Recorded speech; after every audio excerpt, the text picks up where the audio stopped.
put in place in 1986. Former Defense Secretary Dick Cheney, Deputy Secretary John White, and National Security Advisor Brent Scowcroft are the panelists. Former Defense Undersecretary Paul Wolfowitz serves as the moderator. They came together at Syracuse University in October for about 2 hours.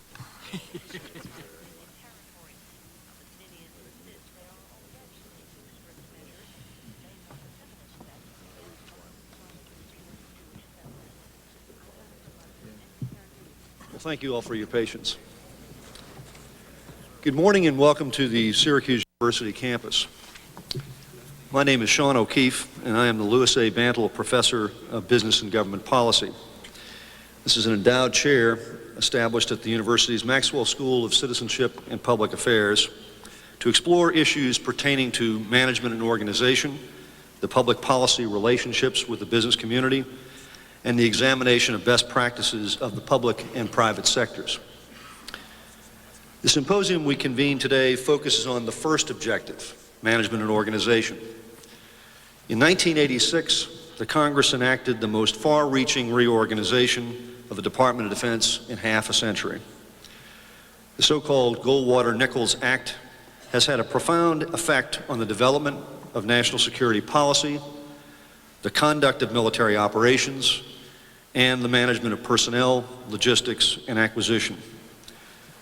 This is the third day of our exploration of the far-reaching impact of Goldwater-Nichols. Through a consideration of its origins, its implementation over the past decade, and prospect of future amendments to strengthen the management and organization of the Defense Department. I'm proud to join Dr. John White, a distinguished alumnus of the Maxwell School here at Syracuse, and a panelist in this morning's proceedings, the former Deputy Secretary of Defense, as a co-sponsor of this symposium.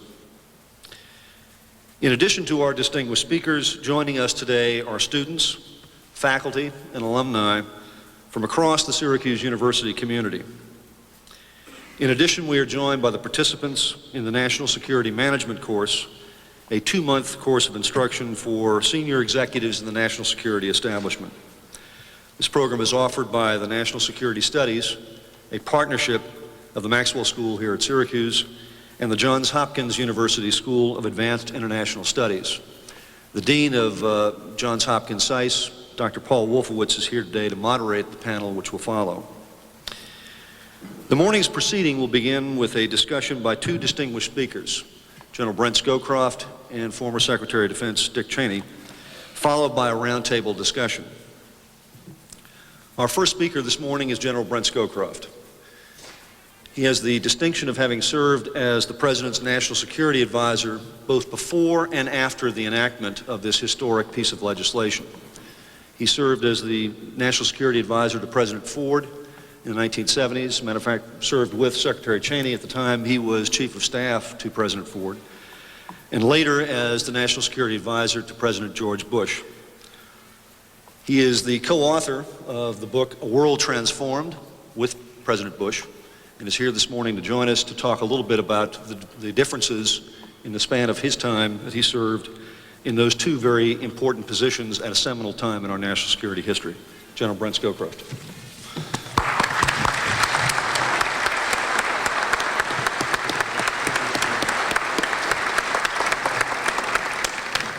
Thank you very much, Sean, for that very kind introduction. It's nice to be with you all here this morning in beautiful Syracuse University.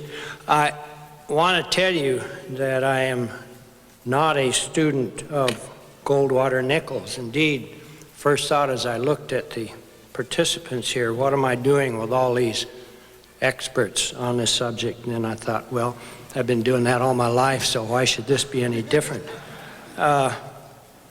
It reminds me of the story about the doctor who was called by the chairman of the local women's forum, women's club, to ask if he would give a speech to them on the subject of sex. And he said, sure, he'd be happy to. The evening came around and he was getting dressed. His wife said, where are you going? He said, I'm going to address the women's club. And she said, oh, what are you going to talk about? Well, for some reason, he felt a little uneasy telling her what the subject was, so he says, I'm going to talk about sailing. So about a week later, the doctor's wife was walking down the street and ran into the president of the women's club, and she said, oh, your husband just gave us the most marvelous lecture the other evening. We were enthralled. And the wife said, well, I can't imagine why. He's only done it twice. The first time he threw up, and the second time he lost his hat. There's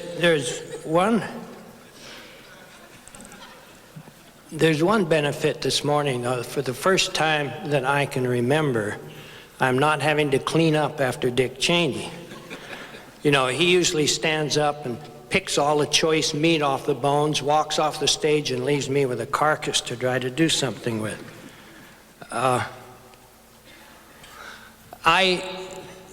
was involved a little bit with Jim Locker and many others in the very long gestation of Goldwater-Nichols, participating in studying groups, reviewing drafts of legislation, maybe even testifying at one point, meeting with Senator Goldwater. So it has been a subject dear to my heart for a long time, but as I say, I'm not an expert.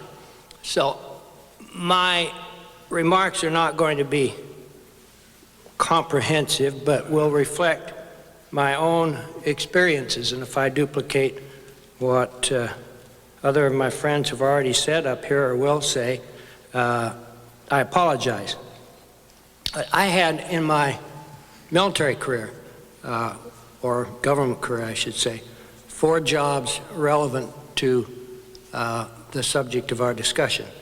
Sean has mentioned 2 of them. National Security Advisor, both before Goldwater-Nichols and after. But I also sort of marched up or down the food chain, whichever direction you want, starting as a colonel, as a service planner, working with the Joint Staff to produce Joint Staff documents. Each service had a small, stable 3 or 4 service planners whose job it was to negotiate with the Joint Staff to produce the papers which went up through, and I'll talk about that in just a moment. I went from that down to the Joint Staff to be the special assistant to the director of the Joint Staff. And that job was a sort of traffic cop, mother confessor, what have you. My job was to prepare the director for meetings with the operational deputies of the services who would be the ones to work with papers before the Joint Chiefs of Staff met, and also to explain the papers to the chairman's, what then was a chairman's staff group who prepared him for these kinds of meetings, and even more importantly, to work out with counterparts in each of the services positions on papers. In other words, I would try to find out where they were, what they needed, and how they thought it would come out. And sometimes they would tell me, and sometimes they would sandbag me. But anyway, that was the sort of process. So I was right in the middle of the technical process of doing the work for the Joint Chiefs of Staff in their formal paperwork. Starting at the bottom, the basic task of a service planner, and this was around 1970, if you will, was to protect your own turf, that is the turf of your service. Let nothing bad happen to your service. And secondly, if you could, carve out a little bigger share for your service of whatever was happening. The process tended to be looked at least while I was in it, as a zero-sum game. You were out with a bunch of people trying to steal your shirt.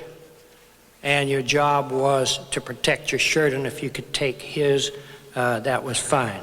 The other services were your principal adversaries, and the joint staff representatives were, you sort of disdained them. They didn't run the process. They wrote the paper initially, but they didn't run the process.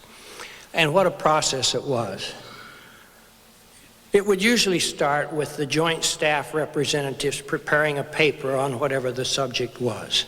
After they prepared the paper, they would send it out for very informal comments by the functional representatives of the services.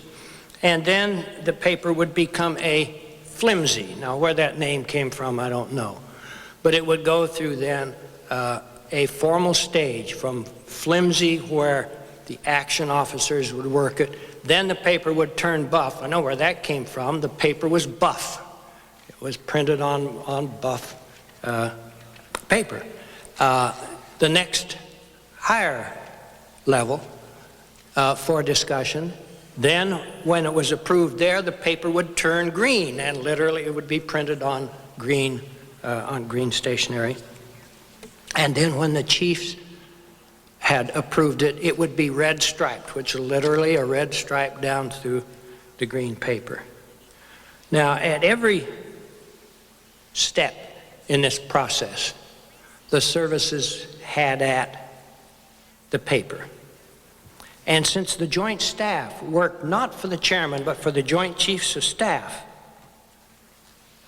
there was literally no control over what happened to the paper, because the joint chiefs of staff in their service hats didn't want to insist on the integrity of the paper. They wanted to protect their own service planners who were trying to improve it for the services.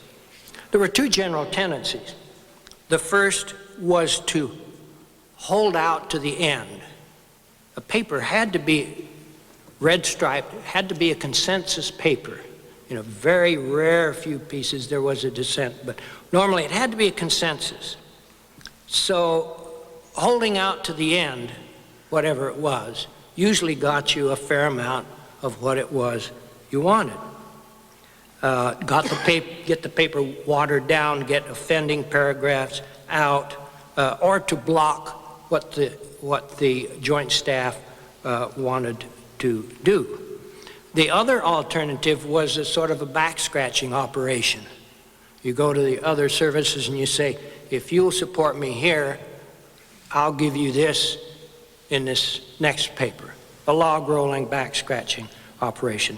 And the result was that the papers tended either to be watered down, to be meaningless, or had a little bit for everybody in it. One of the results, incidentally, of this process was to bring about the whiz kid phenomenon, which started under McNamara, of a small staff in OSD who would do the work which the JCS seemed unable to do.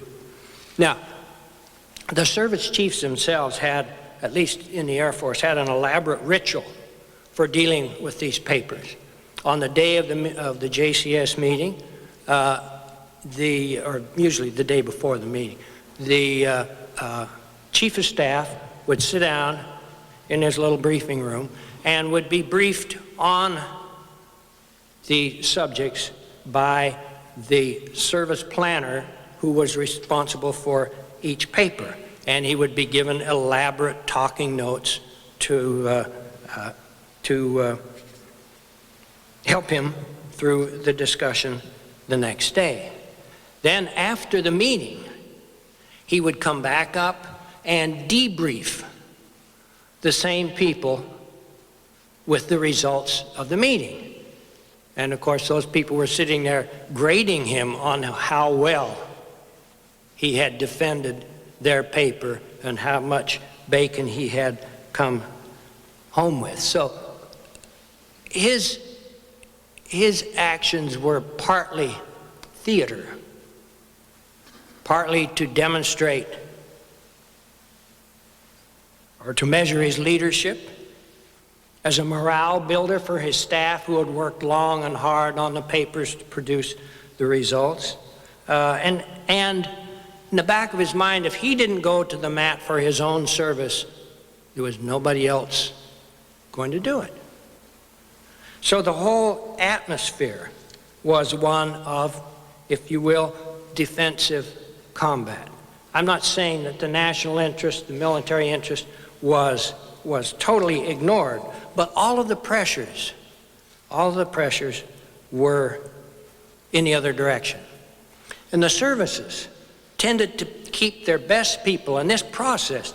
They did put their best people on it, but they put them as the service planners, not down in the joint staff, because it was the service planners who manipulated, if they were good, the paper to both protect the service and advance its interest. So the second class people would tend to go down to the joint staff. So the best people were attacking the paper, and somewhat weaker people were defending it. Services at that time didn't generally reward joint staff duty.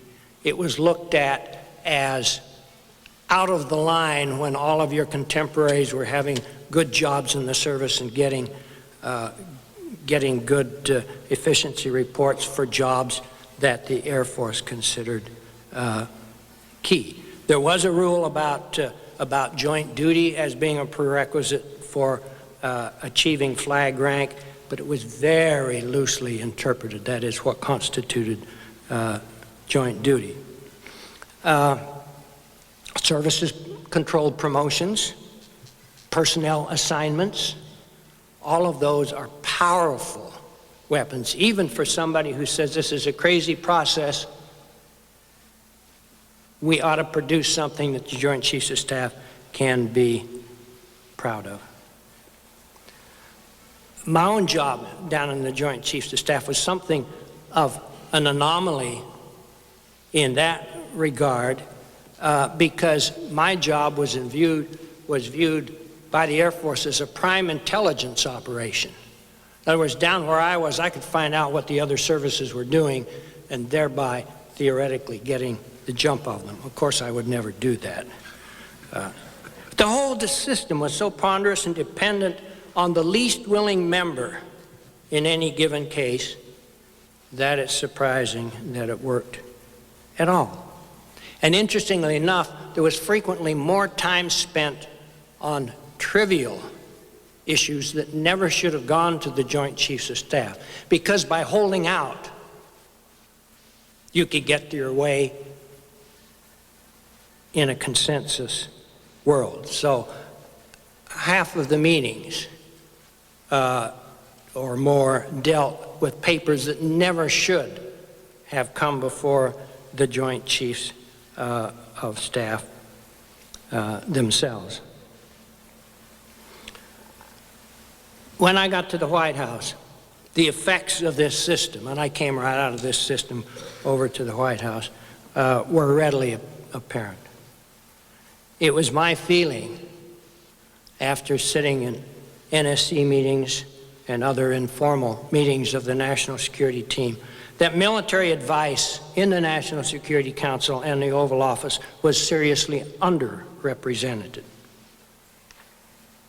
If the chairman had a position on an issue which was blessed by the chief, he could speak to that. But it was often a position that was too rigid, too narrow, off the mark, or irrelevant to the situation as it was developing or changing. Or if it was an issue on which the chiefs had not met and achieved a position, the chairman would be without instructions and therefore could not really take a position or play a substantive role in the discussion. Frequently, of course, especially in more formal meetings, the subject would shift during the meeting to issues which had not even been on the original agenda. Whatever the president wanted to talk about would be discussed.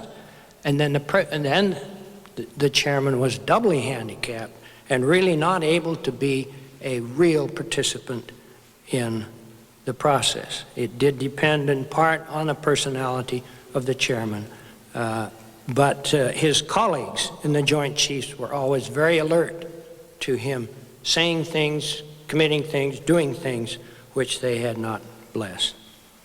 There was another debilitating aspect to the system. When the chairman was out of town, the acting chairman would be either the senior chief of staff in Washington, or it would be on a rotating basis. I don't remember exactly which it would, but the system went through both of those. The problem with that was that none of the chiefs, aside from the chairman, followed the operational issues closely enough to be able to fill in for the chairman. One of the principal examples I remember was the Mayaguez incident, where there was a U.S. ship seized off the coast of Cambodia, and we, with the Pueblo in mind, wanted to move very fast and to rescue the ship and especially the crew before they could be squirreled away on Cambodia somewhere out of our reach. So we wanted to move fast. We didn't have any forces out there. There was a carrier task force steaming down to Australia. There were some Marines in Okinawa having exercises and so on. There were some Air Force transports in Thailand. So what we were trying to do is cobble together a force that we could assemble really on the site, on the move, to deal with the situation. Well, the chairman happened to be out of town after on about the second meeting, and we had NSC meetings a couple of times a day. His fill-in, the acting chairman, simply didn't know what the situation was, didn't know where the forces were, couldn't describe the capabilities of the forces. Not his fault, but he was literally pulled out. The chairman's out of town, go to the meeting. And it was a major embarrassment. Now, when I came back in the same job under President Bush in 1989, I have to say at first I discerned not much difference. Goldwater-Nichols was in effect, but implementation, which began under Admiral Crowe, was slow because he moved very, very cautiously. And as far as his participation appeared to me, there was very little difference. But even at that early time, some structural changes were beginning to work. The first one was that the Joint Staff now worked for the chairman. And that meant that the integrity of the paper first drafted by the Joint Staff could be maintained through the process. And the service chiefs had only the ability to argue and persuade, not to stonewall and prevent. Following that, right away, the services learned, and they started to send instead of keeping their best people as the service planners, they started to send them to the Joint Staff because that's where the paper was now written and was by and large maintained. So you had to get in on the first draft. You couldn't work from the outside and pull the paper apart afterwards. And it became more attractive for good people too. It was a more exciting job because you were actually doing something and you could see your product become a product of the National Security Council, not simply see it disemboweled in the tank. And then one of the things that really did show up early on was the fact that there was now a vice chairman. A vice chairman with the same agenda as the chairman, with the same background, followed the issues the same way. So that when the chairman was out of town, You didn't miss a beat on being able to deal with problems. You had somebody always conversant with the issues.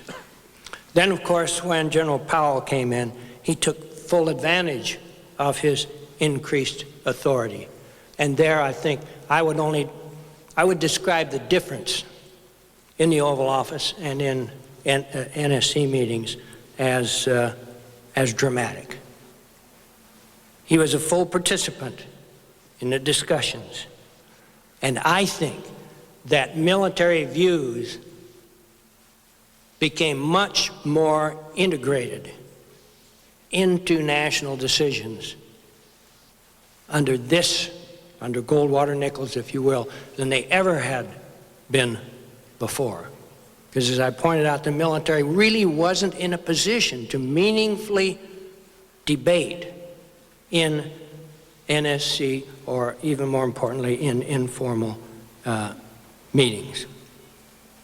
Military views were now an integral part of any discussion, which is critically important.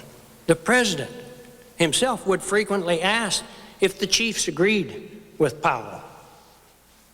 You know, do you have unanimity? What do you have? And, you know, Colin would describe what the chiefs felt, some good, some were unhappy, some were, but I don't remember a single case where a chief took advantage of the Goldwater-Nichols provisions to formally dissent from a view of the chairman.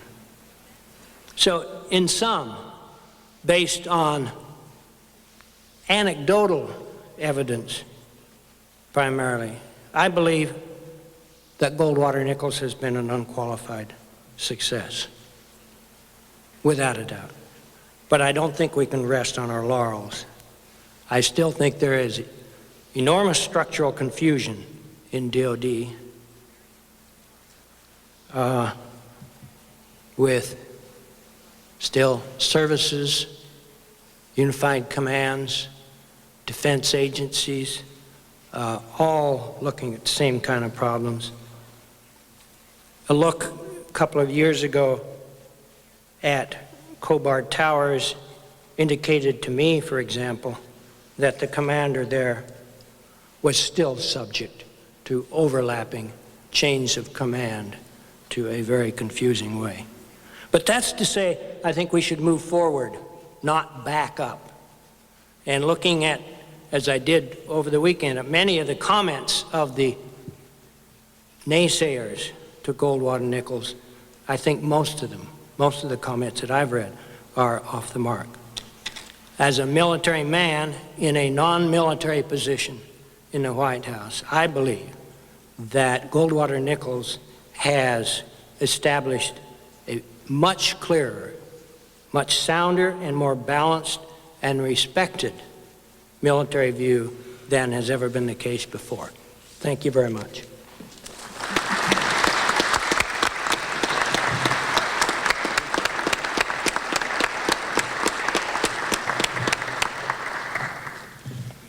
Thank you, General Scowcroft.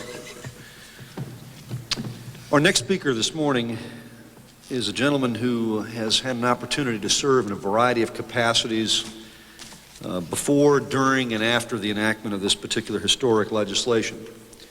He was a colleague of Senator Barry Goldwater and Congressman Bill Nichols, the two principal authors of this act, during the time he served as the member of Congress at large for the state of Wyoming. Previously, he had served, as I mentioned, as the Chief of Staff to President Ford. Thereafter, the Ford administration was elected to Congress for 6 terms, completed his service in the House of Representatives as the Republican whip, and was appointed Secretary of Defense in 1989 after the act was enacted. It was in that capacity that I was privileged to serve for him as the Controller and Chief Financial Officer of the Defense Department, and later as Secretary of the Navy. And his guidance to me in that capacity was one that was as clear as I could ever have imagined. On the day he appointed me to that position, he told me that he had heard, and passing on the same view, that throughout the Department of Defense, with almost 2 million people in uniform and civilian folks all over the world, there's somebody doing something profoundly stupid at any given moment. And your job now is to go explain that and have to deal with it. So as a consequence, his guidance was always quite crisp to me, and one in which I've never experienced any ambiguity. He is a friend, a mentor, and a gent I was privileged to serve for, the Secretary of Defense, Dick Cheney.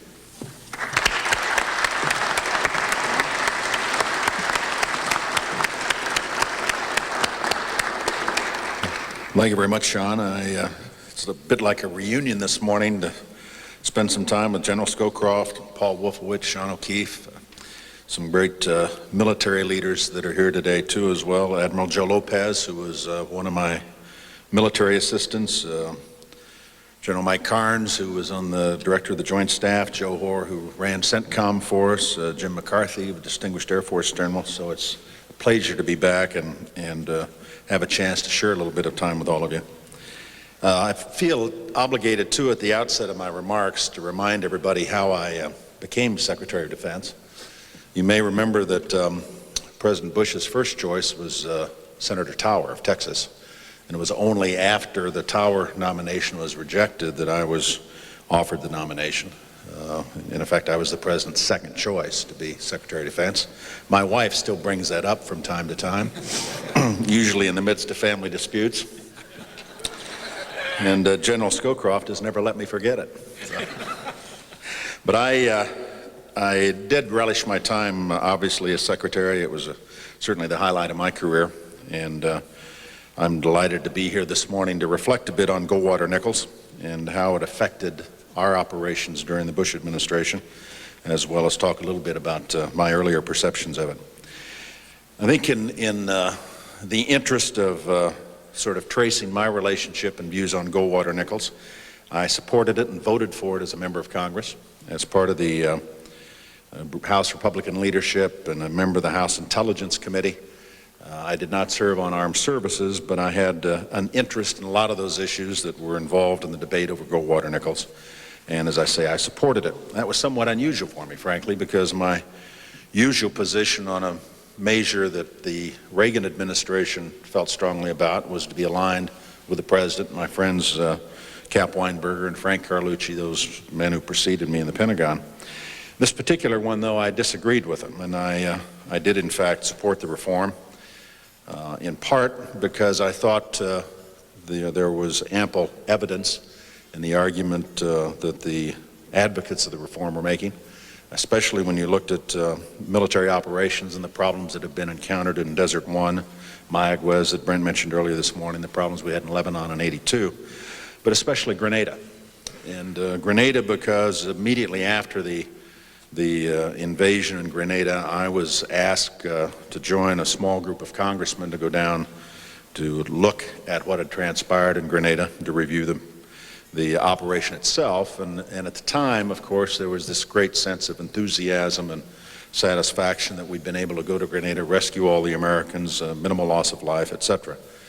Over time, though, as we looked at the Grenada operation and more information came out, it was clear we still had major fundamental problems in terms of our ability to conduct a joint exercise, in terms of the politics that were played, small p politics between the various services to make sure everybody had a role when we undertook those kinds of operations, the inability of troops on the shore, Army troops to communicate with the Navy at sea to get fire support missions accomplished and so forth. The other thing that led me in the direction of supporting Goldwater-Nichols was I had great regard for Senator Goldwater and for Bill Nichols. I thought they were men whose backgrounds and experience and service in the Congress warranted careful consideration, and as I say, so in the final analysis I did vote for and support it.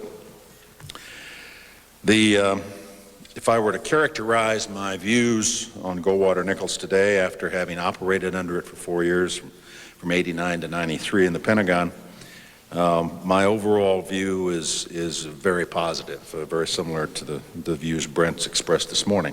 That it was very definitely a plus, that we were clearly better off as a result of having Goldwater-Nichols on the books than would have been the case if it hadn't been there. So you can clearly put me down as pro Goldwater-Nichols, and frankly proud of the vote I cast for it, and I can't say that of all my votes that I cast while I was a member of Congress. To put it in context, I want to take just a couple of minutes this morning and talk a little bit about how I perceived my job as Secretary, what my priorities were, and how Goldwater-Nichols affected or influenced that, and then talk a little bit about some of the key elements that I think need to be considered in addition to Goldwater-Nichols in terms of assessing how the place functions and sometimes doesn't function. The first day I arrived in the Pentagon as the new secretary, I asked to see the organization chart of the Pentagon, Department of Defense. That was produced for me. It fell off the edges, lopped over the sides of that huge desk General Pershing used to operate behind, that's in the secretary's office in the department. And I looked at it, I was appalled, and I rolled it up and put it away and never looked at it again. And I concluded that I could either spend my time worrying about that organization chart, maybe try to fix it, or I could be Secretary of Defense, but I couldn't do both. And I opted to ignore the organization chart in a sense, and not worry that much about how the boxes and lines were all drawn on there, because it is a huge, complex organization, and to focus instead upon priorities and those things I wanted to focus on. My number one priority as Secretary, obviously, was the President. He was the boss, he was the man who'd hired me, he was the Commander-in-Chief, and right at the top of the list of things I wanted to worry about was whatever he wanted me to worry about. Second, and of important significance as well, were my relationships with my colleagues in the National Security Council, specifically the President's National Security Advisor and the Secretary of State, and how we functioned as a group. My experience by then, having been in Washington some 20 years, was that the relationships between the principals and the NSC had usually been strained. It was a history of conflict and controversy over the years. I'd watched Henry Kissinger do battle with Bill Rogers when Bill Rogers was at State. I'd watched the Kissinger-Schlesinger battles in the Ford administration, the Brzezinski-Vance battles in the Carter administration. The Reagan administration, I thought President Reagan was a good foreign policy president, but he had 7 national security advisors in 8 years. It was not exactly a bed of stability and smooth functioning teamwork. And we needed to avoid that, and we had a unique situation. Brent, of course, was in the position of serving again as National Security Advisor. Many of us thought he was going to keep doing it till he got it right, and we might as well help him along in that regard. But we had all served previously before. The night that I was named President Ford's Chief of Staff, Brent had been named National Security Advisor, George Bush had become the CIA Director, and a few months later I'd hired Jim Baker to manage the Ford the presidential campaign in '76. So well-established set of relationships, but working those relationships and serving the President as part of the National Security Council was clearly a major priority for me. Third, obviously, I wanted to focus inside the department on major policy decisions that affected the department, broad questions of strategy and force structure and so forth. Fourth, not necessarily in this order of priority, anytime we undertook military operations, I wanted to be able to drop everything else and focus specifically on my responsibilities being part of the chain of command from the President to the Secretary down to the sinks. Fifth, the budget, obviously a vital piece of business. The Secretary of Defense. I immersed myself in it the first year. Later on, I delegated big chunks of it to my deputy. The sixth area was Congress. I had special responsibilities there. I'd come from the Congress. I felt I had to take on the portfolio, really, of leading the charge with respect to the department's relationship with the Congress. Seventh was the press, sort of the public face, if you will, of the department. And eighth was a general category that I'll call civilian-military relationships. My general view, and this probably is where Goldwater-Nichols clearly had an impact, my general view was that that hadn't always been a smooth relationship, that there were periods when there had been conflict between the civilians in the department and the uniformed services. A lot of controversy generated by the way that relationship had worked or not worked previously. Oftentimes in the past, I'd found the JCS would be at odds on a policy position inside the administration with the office of the Secretary. And I wanted to try to avoid all those things, and I saw my role in part as managing that relationship between the civilians and the military. And clearly the link between myself as Secretary and the Chairman of the Joint Chiefs was crucial in that regard in terms of determining how that relationship would function or not function. And in other areas, obviously, if those were going to be my priorities, there had to be certain things I wasn't going to do. And it was important to know what those were as well, too, that I was going to delegate to others. Care and feeding of service secretaries. I was clearly going to spend some time with the service secretaries. I don't mean to suggest that they didn't play an important role or that I didn't spend a lot of time with them. But the primary responsibility, if you will, of sort of the day-to-day care and feeding of service secretaries went to my deputy, Don Atwood. Details of the budget preparation after the first year, the domestic use of forces, oil spills, riots, hurricanes. I wanted somebody else to worry about how we use the force in those areas. Procurement reform, big issue, very important, but I didn't have much background in it, and again, had an outstanding deputy in Don Atwood, came from General Motors, and we carved that out as a major area of responsibility for Don as well. Clearly, this puts you in the position of having to recruit first-class people if you're going to delegate a lot of authority to them. And in this respect, again, I need to come back and say a word about the President. If you can choose a commander-in-chief, by all means choose a good one.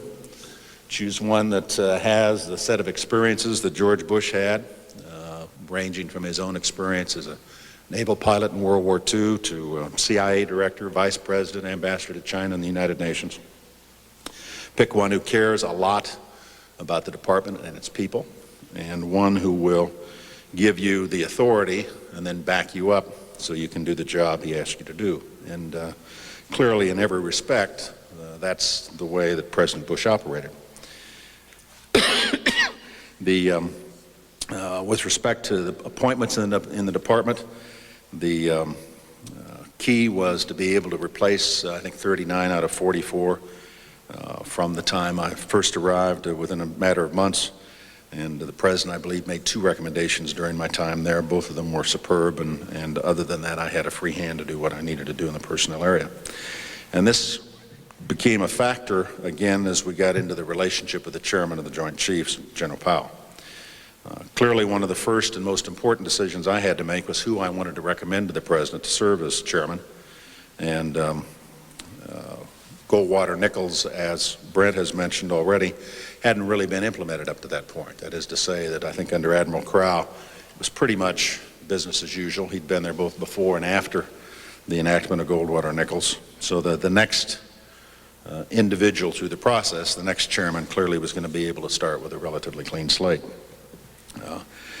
It was not an automatic slam dunk that General Powell ought to be chairman. There were some arguments on the opposite side. A lot of people have forgotten now because he did such a superb job as chairman, but he was the most junior 4-star. He'd just received his 4th star when I arrived on the scene.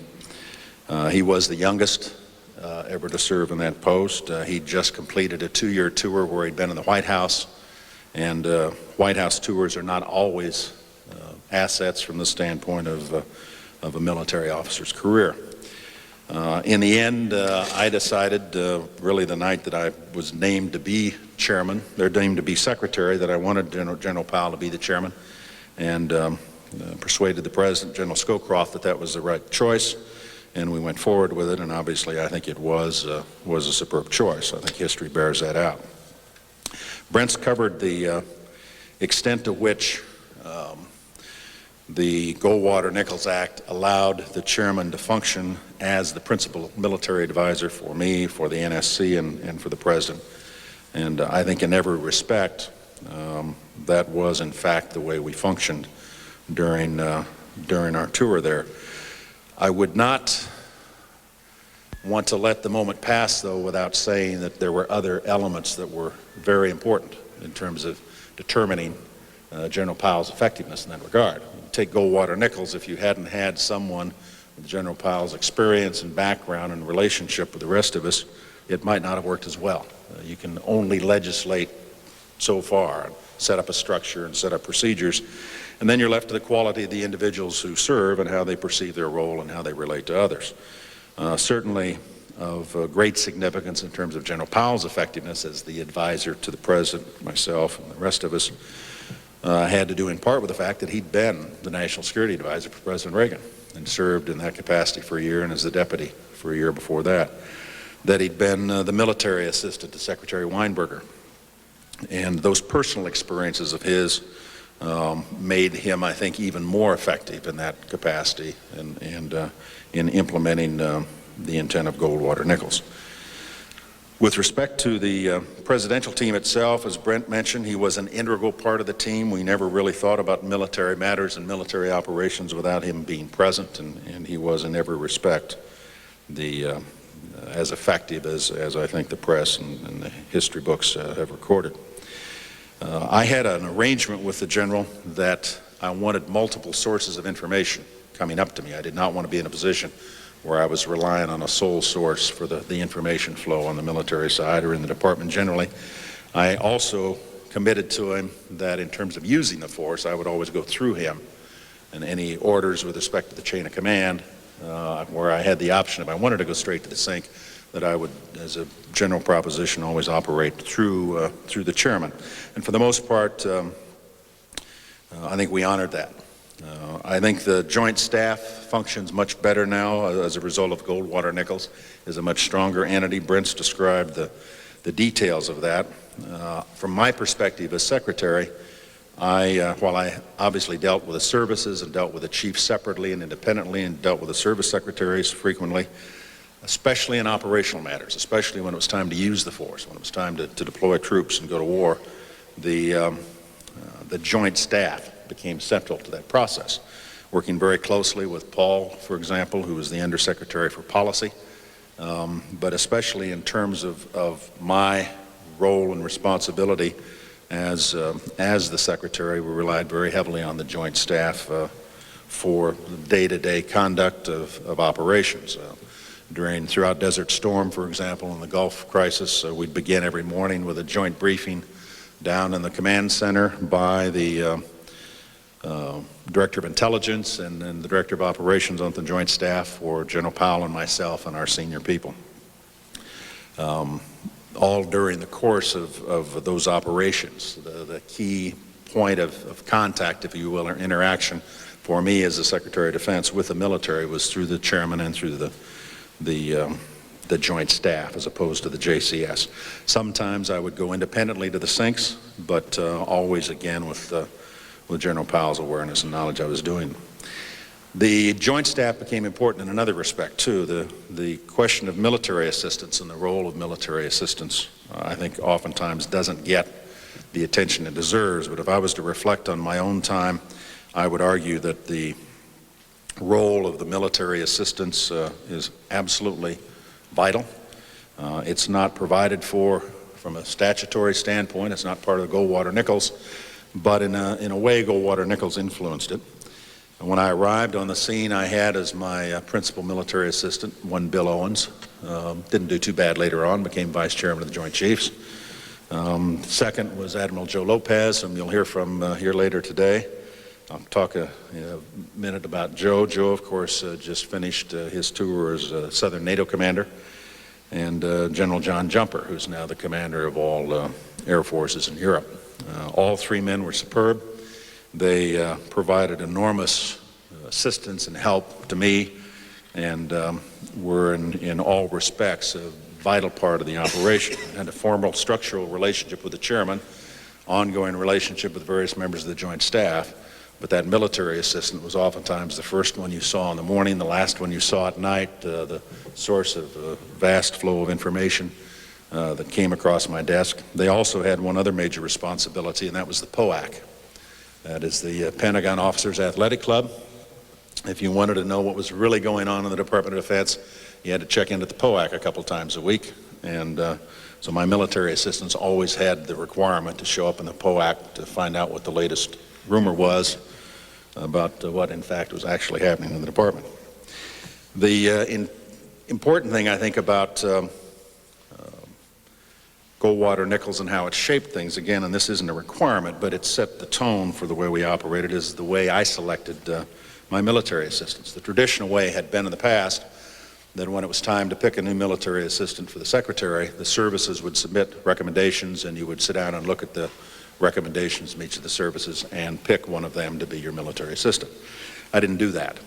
I decided instead what I really wanted was joint staff experience, and what I needed in a military assistant was somebody who could in fact add another set of connections, if you will, between my office and the military, between my office and the joint staff. So when it was time for me to select a replacement for Bill Owens, I called in Tom Kelly, General Tom Kelly, Army 3-star, then the J3, the Director of Operations for the Joint Staff. And Tom, of course, was an Army officer, and I asked him to name for me the outstanding 1-star in the Army. I wanted to make him my military assistant. And Tom said, Lopez. I said, wait a minute, Joe's a sailor. He said, you want Lopez. So I called Joe in and interviewed him, and agreed that General Kelly's recommendation was the right one. And Joe was then on the Joint Staff. I took him off the Joint Staff, put him in the office as the military assistant to the secretary.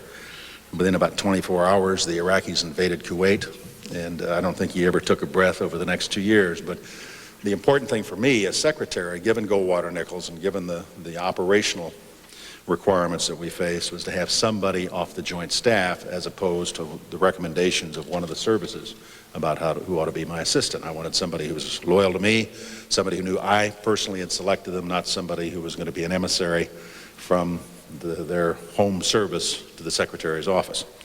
I did the same thing later on when Joe left to take over 6th Fleet, when I selected John Jumper, also off the Joint Staff. The SINC's role, obviously significantly enhanced by Goldwater-Nichols. And it was very helpful in peacetime, of course. One of the most valuable budget meetings we used to have every year was when I would sit down, our senior folks, with the SINCs and hear from them what their priorities were, and make certain that to the extent we could, we tried to work into the departmental budget presentations to the Hill the resources they felt they needed from the standpoint of their warfighting responsibilities. It was especially important, though, when we got into the operational phase again of using the force. With respect to Desert Storm, clearly General Schwarzkopf, given his role as SINC, was given veto power over the forces that went into the theater. No unit got to go. Nobody could deploy for Desert Storm, and a big problem we had was everybody wanted to go. But nobody could deploy without the SINC's sign-off and authority, and the chairman served as the enforcer of that proposition. If in fact somebody tried to get a unit into theater that hadn't been requested by the SINC, then that effort was denied. The service chiefs clearly continue to play vital roles, but primarily in terms of raising, training, and equipping the force. They do not have operational responsibility. They're not on the chain of command under Goldwater-Nichols for actually using the force, and that's important. I think in times past, based on what I've heard in prior administrations, we often ended up in a situation where military operations were conducted by units assembled more based upon the political need to manage the relationships between the services rather than what's the most effective unit we can use to achieve a particular objective. Desert One comes to mind as a classic example of how not to do it. The Goldwater-Nichols that had clarified those relationships between the President and the Secretary on the one hand and the SINC on the other, and within the department in terms of making the unified commanders key was very important. We didn't always get it right. Every once in a while something would slip through. I still am a little bit embarrassed that we used the F-117 stealth bomber in Panama. Panamanians had a really tough air defense network down there that we had to overcome. But for the most part, we were able to make sound decisions about what units were used and why.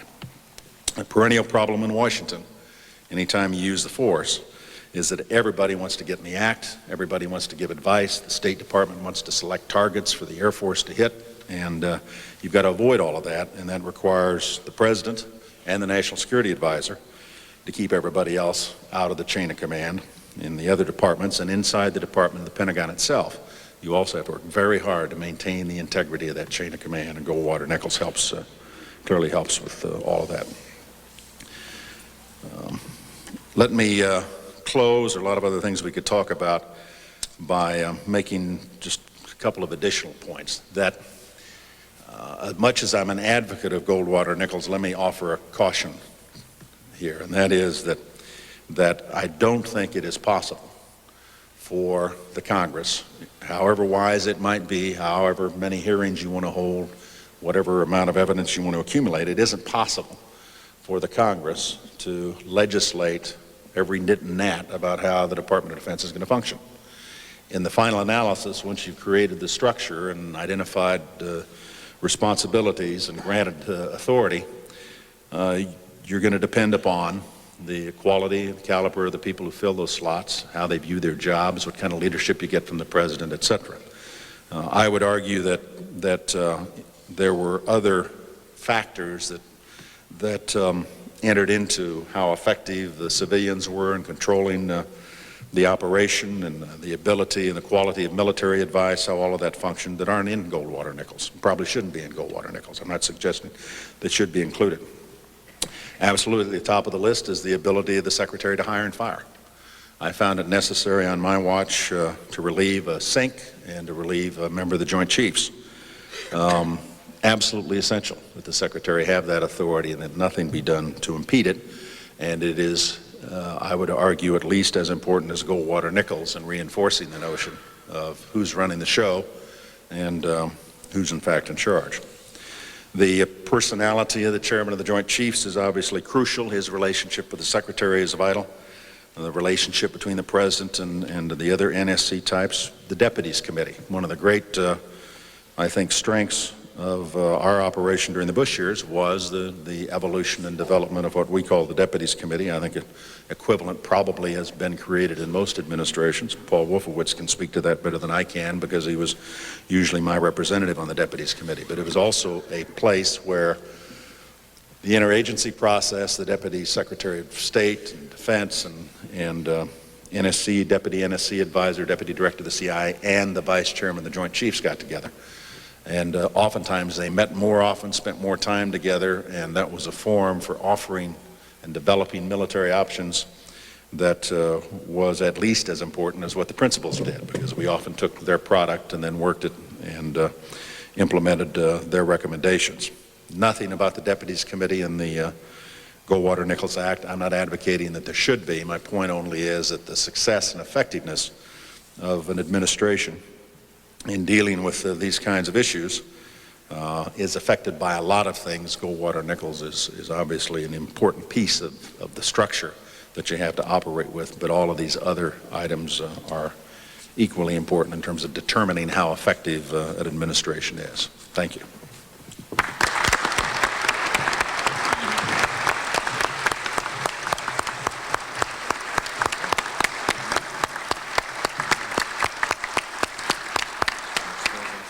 Thank you, Ms. Secretary. I'm grateful to both General Scowcroft and Secretary Cheney for coming to visit Syracuse. Secretary Cheney has been a regular participant in a variety of national security studies efforts that we've done in the Washington, D.C. area, but this is the first time we've been successful in bringing it upstate New York. It's great to see you. General Scowcroft, again, thank you very much for your participation in the events. We're going to take a brief 5-minute break and then convene the panel discussion that will be moderated by Paul Wolfowitz and with Secretary White as well. 5 minutes.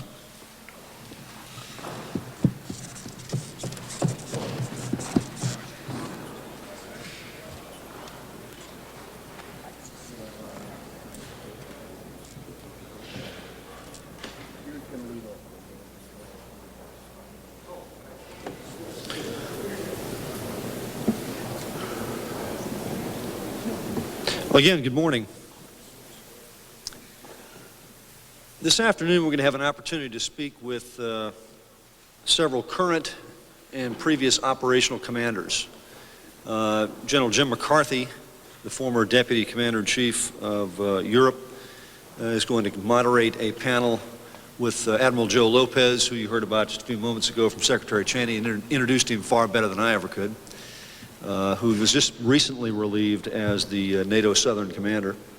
And is here with us today to discuss that particular experience, as well as General Mike Carnes, who was the director of the Joint Staff during the Panama and Desert Shield, Desert Storm activities, as well as General Joseph Hoare, who was the Commander-in-Chief of Central Command during the Somali campaign particularly. But this morning we're going to continue our activity or discussion with some of the civilian leadership at the time, serving several spans of time before, during, and after the enactment of Goldwater-Nichols. I mentioned earlier that we are co-sponsoring this particular symposium with Dr. John White, who is on the faculty at the Kennedy School now, but had previously served as a Deputy Secretary of Defense in the first term of the Clinton administration. Previously had been the chairman of the Commission on Roles and Missions, had been the principal author of a Center for Strategic and International Studies report back in the mid-1980s that formed the foundation of the Goldwater-Nichols Act, or at least certainly helped fuel the debate at that time. And previous to that had served in the Carter administration as an Assistant Secretary of Defense. So his span throughout all that period has been able to observe a variety of different changes in the operational conduct of both the civilian leadership as well as the military leadership in the Department of Defense. In addition, the panel will be moderated by Paul Wolfowitz, who himself comes to this particular challenge with an enormous background in the periods of time before, during, and after enactment of this act. He served as an Assistant Secretary of State for East Asian activities, as well as later as Ambassador to Indonesia. Came back to the Department of Defense in the Bush administration as the Undersecretary of Defense for Policy, and served in that capacity during the Panama and Desert Storm activities as well. He is now the Dean at the Johns Hopkins University School of Advanced International Studies, and I'm proud to say a very prominent partner in the Maxwell-Seiss Partnership for the national security effort that I'm asked to direct. And so he is not only a tremendous professional associate, but also a very close personal friend. We turn over the proceedings to Paul Wolfowitz to moderate the panel. Thank you, Sean. It really is a pleasure to be part of this Seiss-Maxwell partnership, and it's a stunning array of people that Sean has brought out for this symposium, and I think nothing could be more distinguished than this morning's panel. It's been great to be at this reunion with General Scowcroft and my old boss, Dick Cheney. I even learned things I never knew before, like how Admiral Lopez got his job as military assistant, and I hope it's clear to have a Army General recommend a Navy Admiral for that job is a true triumph of jointness. Before we open up to questions from the audience, let me first ask John White to make a few comments or ask a question. John has the distinction not only of having helped to formulate Goldwater-Nichols in an earlier capacity, but I guess unlike the two speakers this morning, has experienced how Goldwater-Nichols worked in a different administration. So John, would you share your thoughts with us? Thank you, Paul. Let me make a few comments. First of all, I agree with everything that was said by General Scowcroft and Secretary Cheney, both before and after having worked in the Pentagon, both before and in the White House before and then in the Pentagon afterwards. When I returned to be concerned with these kinds of issues when I was appointed chairman of the Roles and Missions Commission, I was truly startled by the changes that had taken place, almost all of them for the better in terms of the way the department operated and how Goldwater-Nichols had affected it. The second point I'd make is just a brief anecdote that I think is symbolic. We had the practice, and I think Secretary Cheney did as well, of meeting every morning of the secretary, the deputy secretary, the chairman, and the vice chairman, and you could set up what was to be done during the day, and you could organize. That generally could not have been done before because of the diffusion of responsibilities, and as Secretary Cheney mentioned, the problem of having so many people and so many people reporting to the secretary. Let me switch gears and give you my top 5 of things that we ought to do going on from here. These are not necessarily changes in the law per se, but things that I think are on our agenda for further improvement. And I've tried to rank these, at least in terms of my sense of their importance. First is better resource management, and by that I mean largely implementing the concepts in the Revolution in Business Affairs laid out in the QDR and other documents, recent documents provided by reviews under Secretary Cohen. Second, we talked a good deal last week about the concern of civilian control, and I think we had a consensus. The issue is not civilian control in the sense that the military wants to usurp civilian control. The issue is making sure the civilians are competent in terms of providing advice to the Secretary and to the President that is required. That's largely one of building a professional staff, and there I think we have a lot of improvements that we need to make, not only in OSD but throughout the department. So I would list forms of civil service reform and other improvements in the training and professionalization of that staff. Third is joint officer management, which I think is central to Goldwater-Nichols and has not been attended to by either the civilian or military leadership to the extent it should be, including myself. Fourth is to expand the joint capability. We know that in the Pentagon, jointness is politically correct, and we know that in the field largely it works, but I think in terms of doctrine and exercises and emphasis, there is something more to be done. And finally, reaching more afield, I would suggest that a good many of the principles in Goldwater-Nichols ought to be implemented with respect to the rest of the national security apparatus in the government. We've learned in these recent era when we must rely on people from Justice and AID and a whole set of other agencies that in fact they are not fundamentally equipped, or do they think in terms of their roles overseas, and that's something that has to be done. And in fact, I think there is a danger that if you don't do that, we continually return to the Department of Defense and to our military to ask them to do things that in fact in many instances in terms of infrastructure building, health care, and a whole civil order and a whole set of other things ought to be done by domestic agencies. Thank you. Thank you, John. I think I'll take the privilege of the chair and ask the first question to all three of our panelists, and that is on this question of civilian control. I think General Scowcroft made the reference to the fact that the deadlock of the old system created an opening for a great expansion of civilian control through the creation of the whiz kids. And there is a line of criticism. I can't ask this question terribly well because I guess I don't agree with it myself, but it's logical enough in one level that says, well, Goldwater-Nichols has enormously strengthened the military, so what has it done to civilian control of the military? Hasn't it perhaps weakened it? And perhaps, maybe to put an even extra point on this question, particularly to Secretary Cheney, you had probably the most powerful chairman working, General Powell working for you, the most powerful chairman either before or since. How did the combination of Goldwater-Nichols and a very powerful chairman affect your ability or the President's ability to exercise civilian control over the military? And that's really to all three of you. Well, I've heard that comment from time to time. I don't think it's a zero-sum game.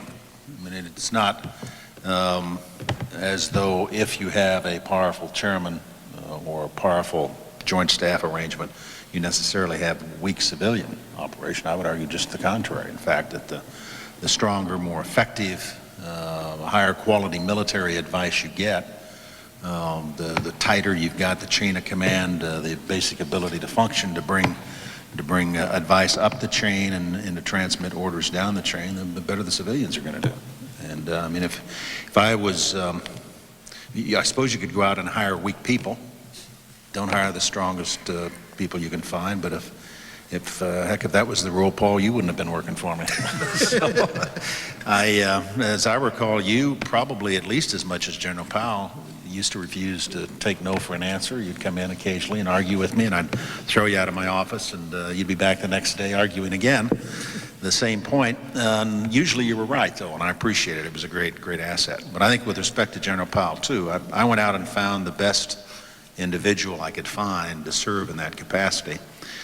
We had the confluence of events that produced what I think was a very positive result. I look back on my time there as having been reasonably successful, and it was because of the combination of things: the President, the National Security Advisor, relationships among principals, the quality of the Chairman of the Joint Chiefs, the fact of Goldwater-Nichols. All of those things came together to make us effective. And I think if you put somebody weak in, as chairman of the Joint Chiefs, you're clearly not going to get as good a result out of Goldwater-Nichols, no matter how many times you dot the I's and cross the T's.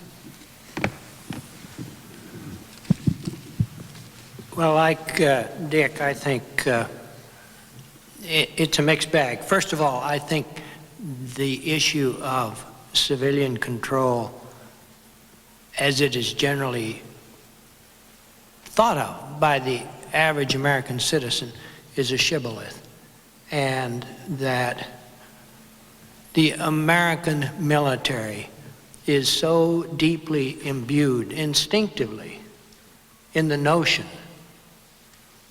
of civilian control, of following the Constitution, of doing things right, that I think any advertent move in that direction is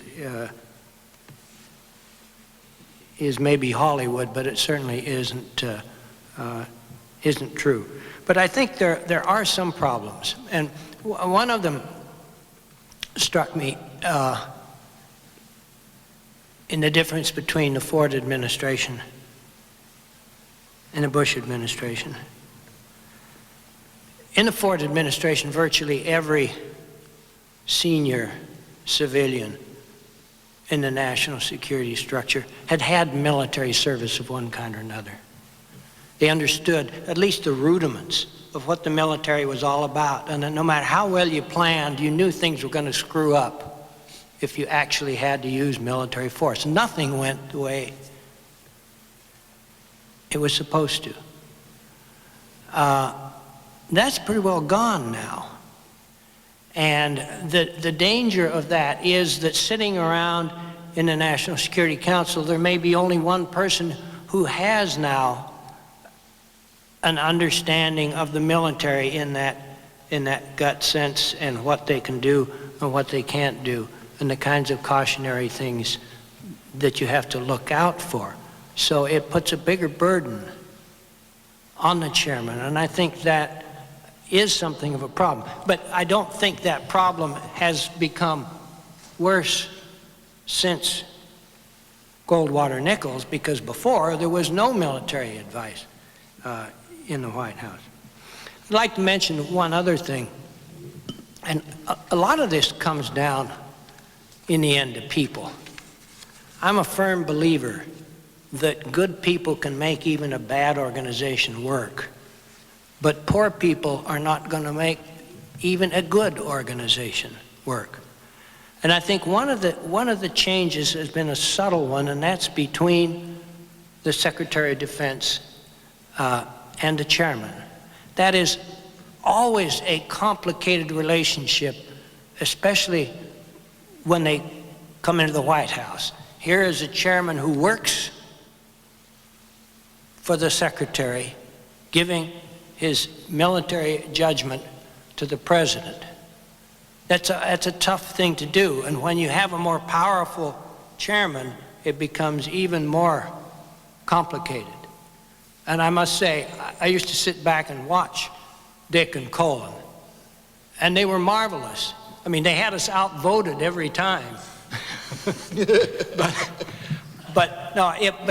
It was really great. Dick never pushed his authority, never made it look like Colin had to say what Dick had just said, or me too, or anything like that. Colin was free to speak out, but Colin himself sort of implicitly recognized the difference between he himself and the secretary. That's an art, and I think Goldwater-Nichols maybe has made that a little more difficult to manage skillfully. I think that's right, Brent. I think it does take a lot more energy on both people, but I think, as you indicate, the result of that, in that case, and certainly in the case with Bill Perry and Chalian, I think now has meant a stronger team, because they have spent more time doing that. Also, I think in terms of actual increase in responsibility, there are some things there. Dick Cheney mentioned the Deputies Committee, which is a very good vehicle, which adds strength to the process. I think, Paul, you, in your case, as has evolved over time, were a far more powerful player than was true in the old days, that is pre-Goldwater-Nichols, and had access and required a good deal more information from the Joint Staff that you would not have gotten earlier in terms of contingency planning and other activities, and I think that's important. So I think the main concern here, and as General Scowcroft said, this is a shibboleth about the military. The main concern is making sure we have the quality people over time and the quality staff support over time that we need in the department in order to advise the Secretary and provide him with independent advice in terms of what he has to decide, and more importantly, and most importantly, what he has to provide to the Commander-in-Chief. Sean, you said you wanted to... Just one comment. I remember when I first came to the Pentagon in 1964, they had just finished a big fight, speaking of civilian control, over whether or not anybody in OSD could look at the PSYOP. I mean, it sounds incredible today, but it's true. Civilians were not allowed to look at the PSYOP. Just to pick up on a point I think that General Scowcroft mentioned earlier of that people in large measure will make the organization no matter how it's organized or legislated. And I think to capitalize again on a point Secretary White made, of the quality of the staff, at least among that second rung below the senior leadership.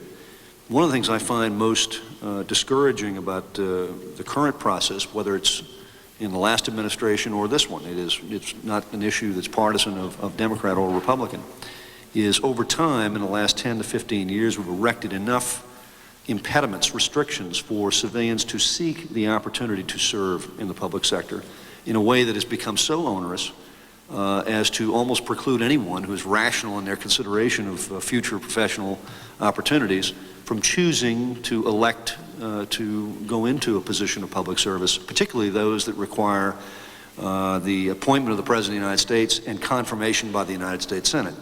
We'll have an opportunity later in the week here to talk a little bit with some current and former congressional staff about how that particular process has grown over time. But it certainly has gotten to the stage where the period of time in which civilians serve in appointed positions is averaging no more than 18 to 24 months, and the period of time it takes in order to clear individuals through the process to seek those kinds of positions is the better end of 9 to 12 months in order to assure that. I led a very charmed experience. I came in within 6 weeks after Secretary Cheney was confirmed, in part because I had a financial statement that was the most uninteresting thing that could be ever imagined. It was all zeros.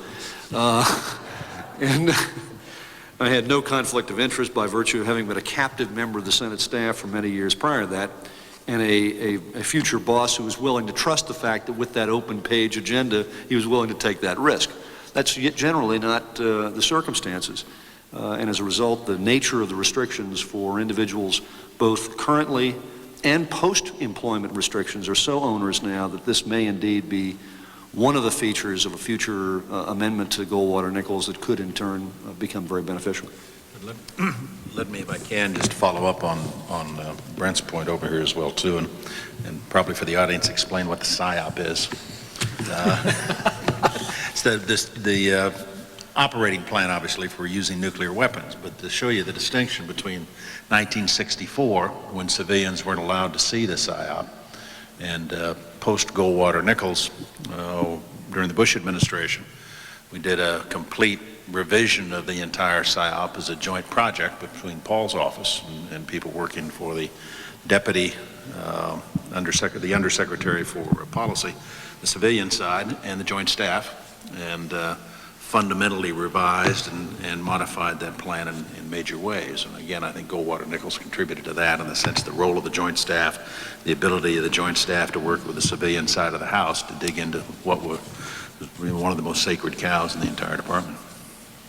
Again, that is a terrific example of what you said earlier. It's not a zero-sum game. If General Powell were here, I think he would say that if it weren't for the civilians' ability to get into those plans, he as chairman would not have had as much influence over the PSYOP.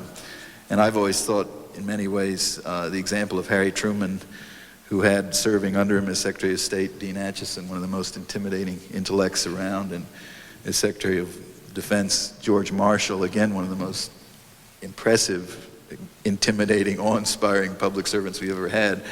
And this former senator from Missouri, was not intimidated by them. He realized he was the president, and he realized that he was a stronger president, I think, for having strong individuals working for them. There is another model of management which says, I don't want anyone who can outshine me, and I think that doesn't work very well.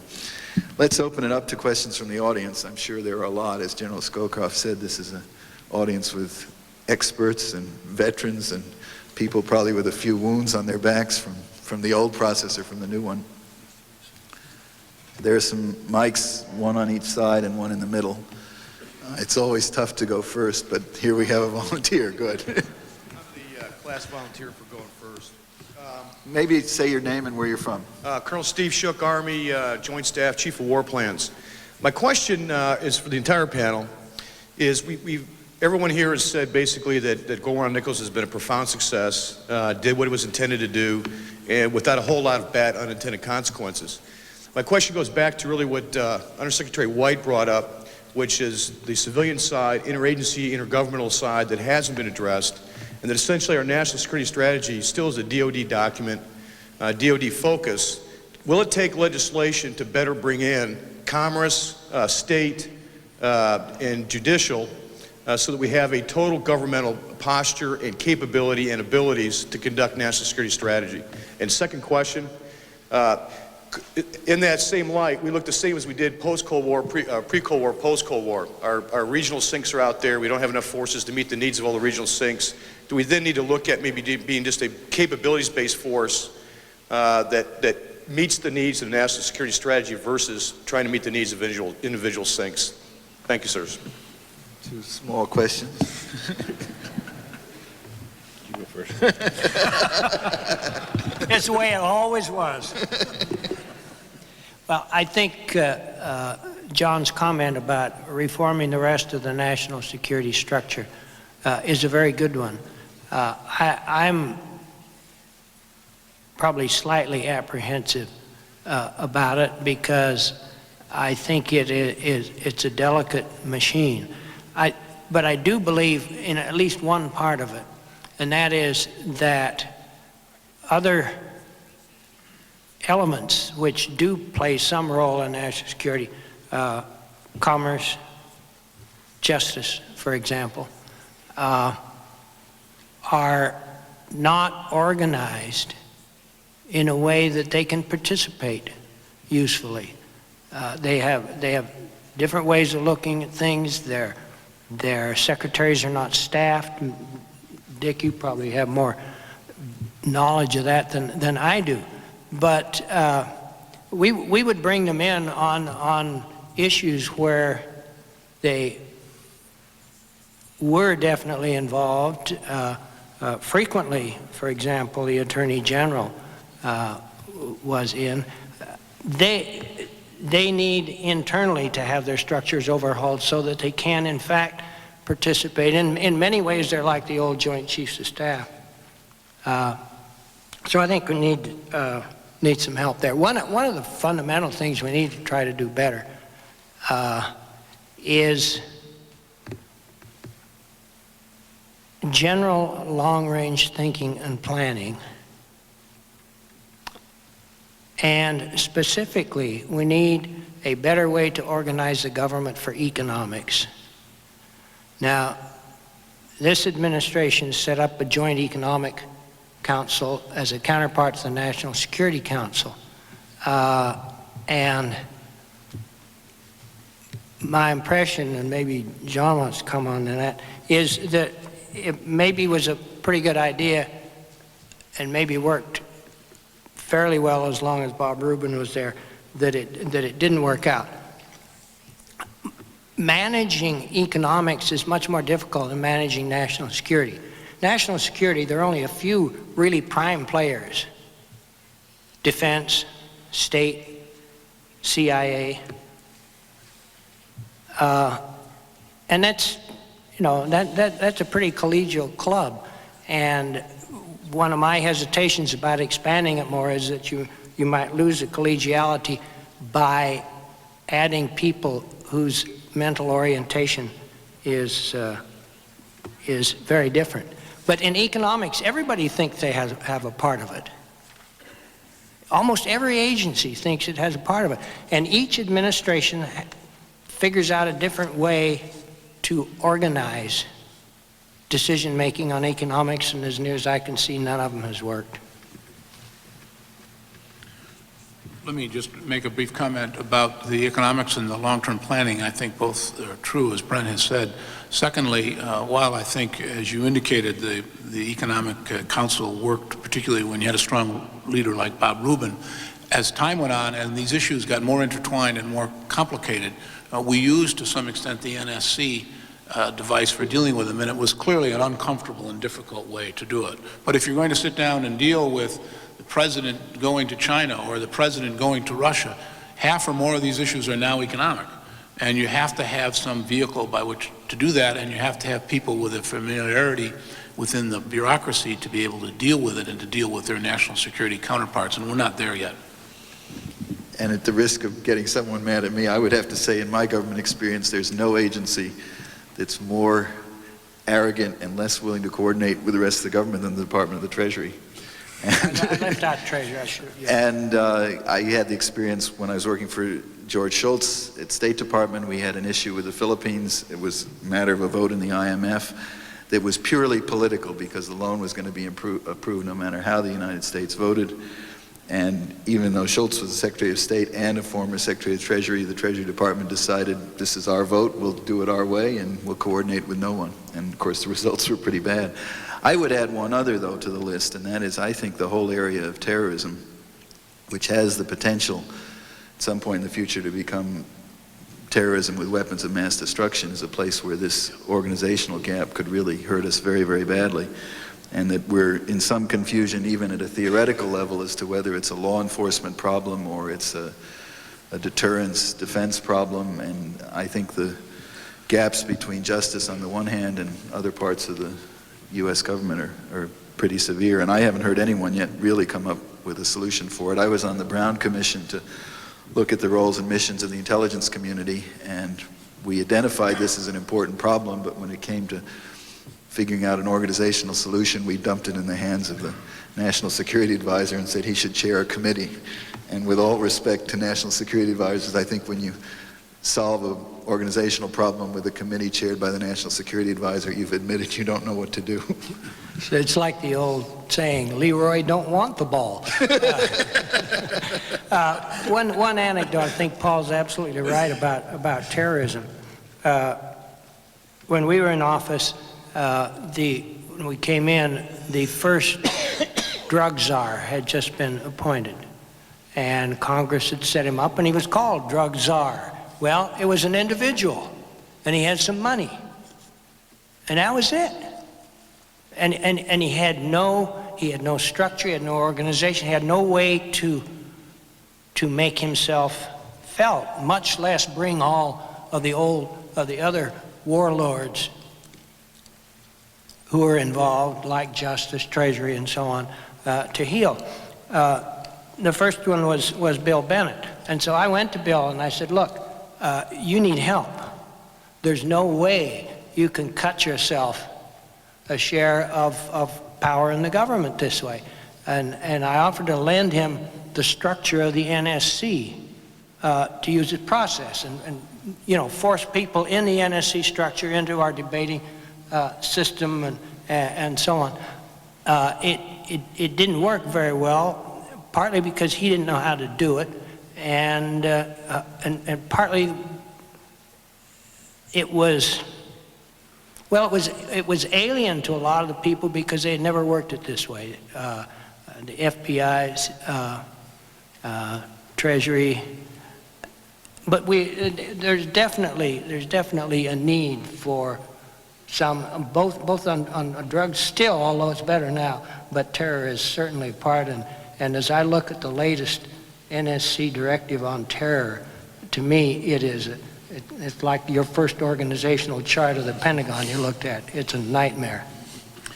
Everybody has passed on commenting on the Congress, which I think was part of your question as well too.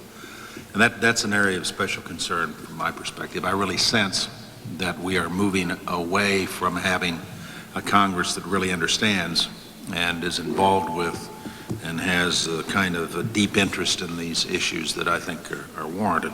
It's as though once the Cold War ended, then it became possible to run for office and serve as a member of Congress without ever having to address those questions about the U.S. role in the world and national security matters. It just hasn't been on the radar screen in the last 3 elections now.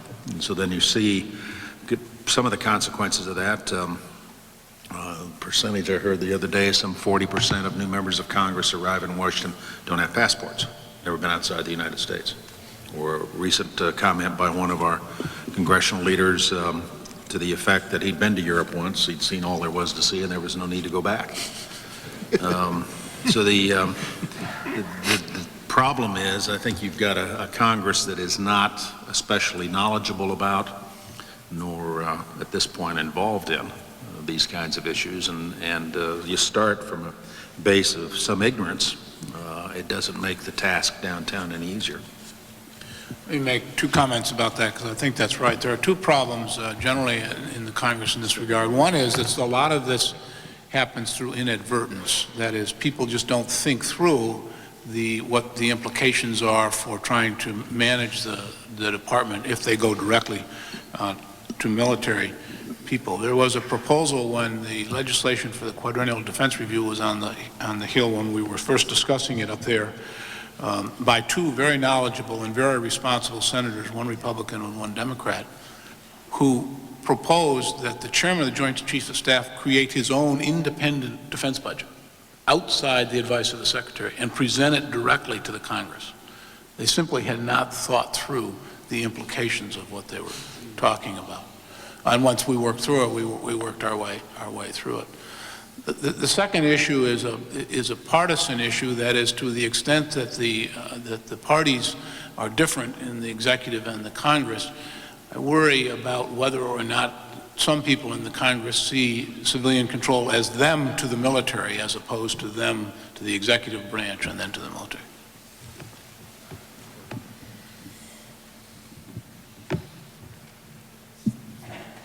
Captain Dennis Haynes, United States Navy, Head Submarine Manpower and Training.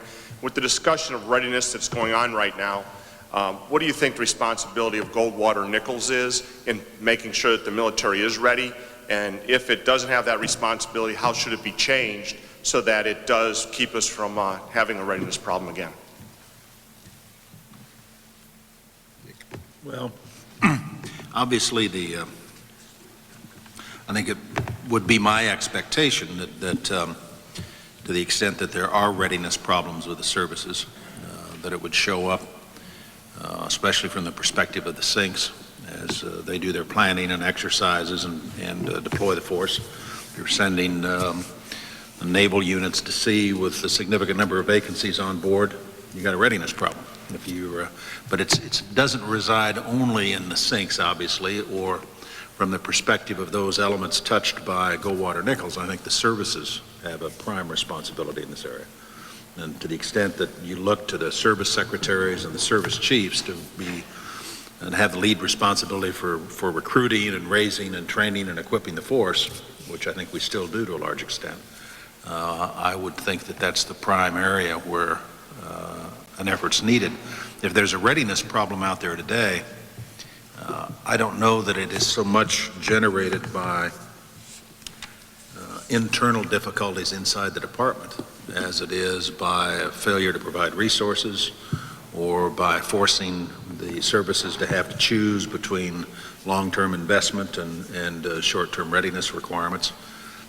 Sooner or later you get into difficulty, I think primarily because you deny the department the resources they need to do the job. It's not to say everything's perfect downtown or they always get it right or there aren't other elements involved, but I think right now we're in a situation where we do have a readiness problem. I think a lot of that's driven by the lack of effective civilian leadership, meaning White House and Congress. Let me just say a word about being ready versus readiness. I agree with what Dick says about readiness, but being ready is different. Being ready is focusing on longer range issues of strategy and force structure. And Goldwater-Nichols has helped a lot there. the whole JROC process and so on helps enormously. We still have a long way to go. There's still a built-in tendency either to let technology run things and technology determining weapons system, but the other way around, the other side of that coin is that technology still tends to be squeezed into traditional service roles. And somehow we need to do a better job in longer range, out-of-the-box thinking about the nature of combat in the future and how we start to prepare for it. Weapon systems take longer and longer and longer to gestate and to be deployed. And the environment is changing faster and faster. So projecting out 11 years now, which is I think about the average, isn't it, Sean, that it takes a major weapon system to get to deployment, that's a long way into the future in the world we have now. It wasn't in 1955 or 60 or 65. It was a fairly predictable world. It certainly isn't now, and somehow we have to come to grips better with how we can adapt ourselves to the world in a realistic way, and I don't think we've found that. And certainly in the NSC, I must confess to pretty complete failure in terms of doing significant long-range planning. You know, just to punctuate a point I think that Secretary Cheney made, that this, by and large, this issue is that of a service responsibility to recruit, train, and equip the force, no question.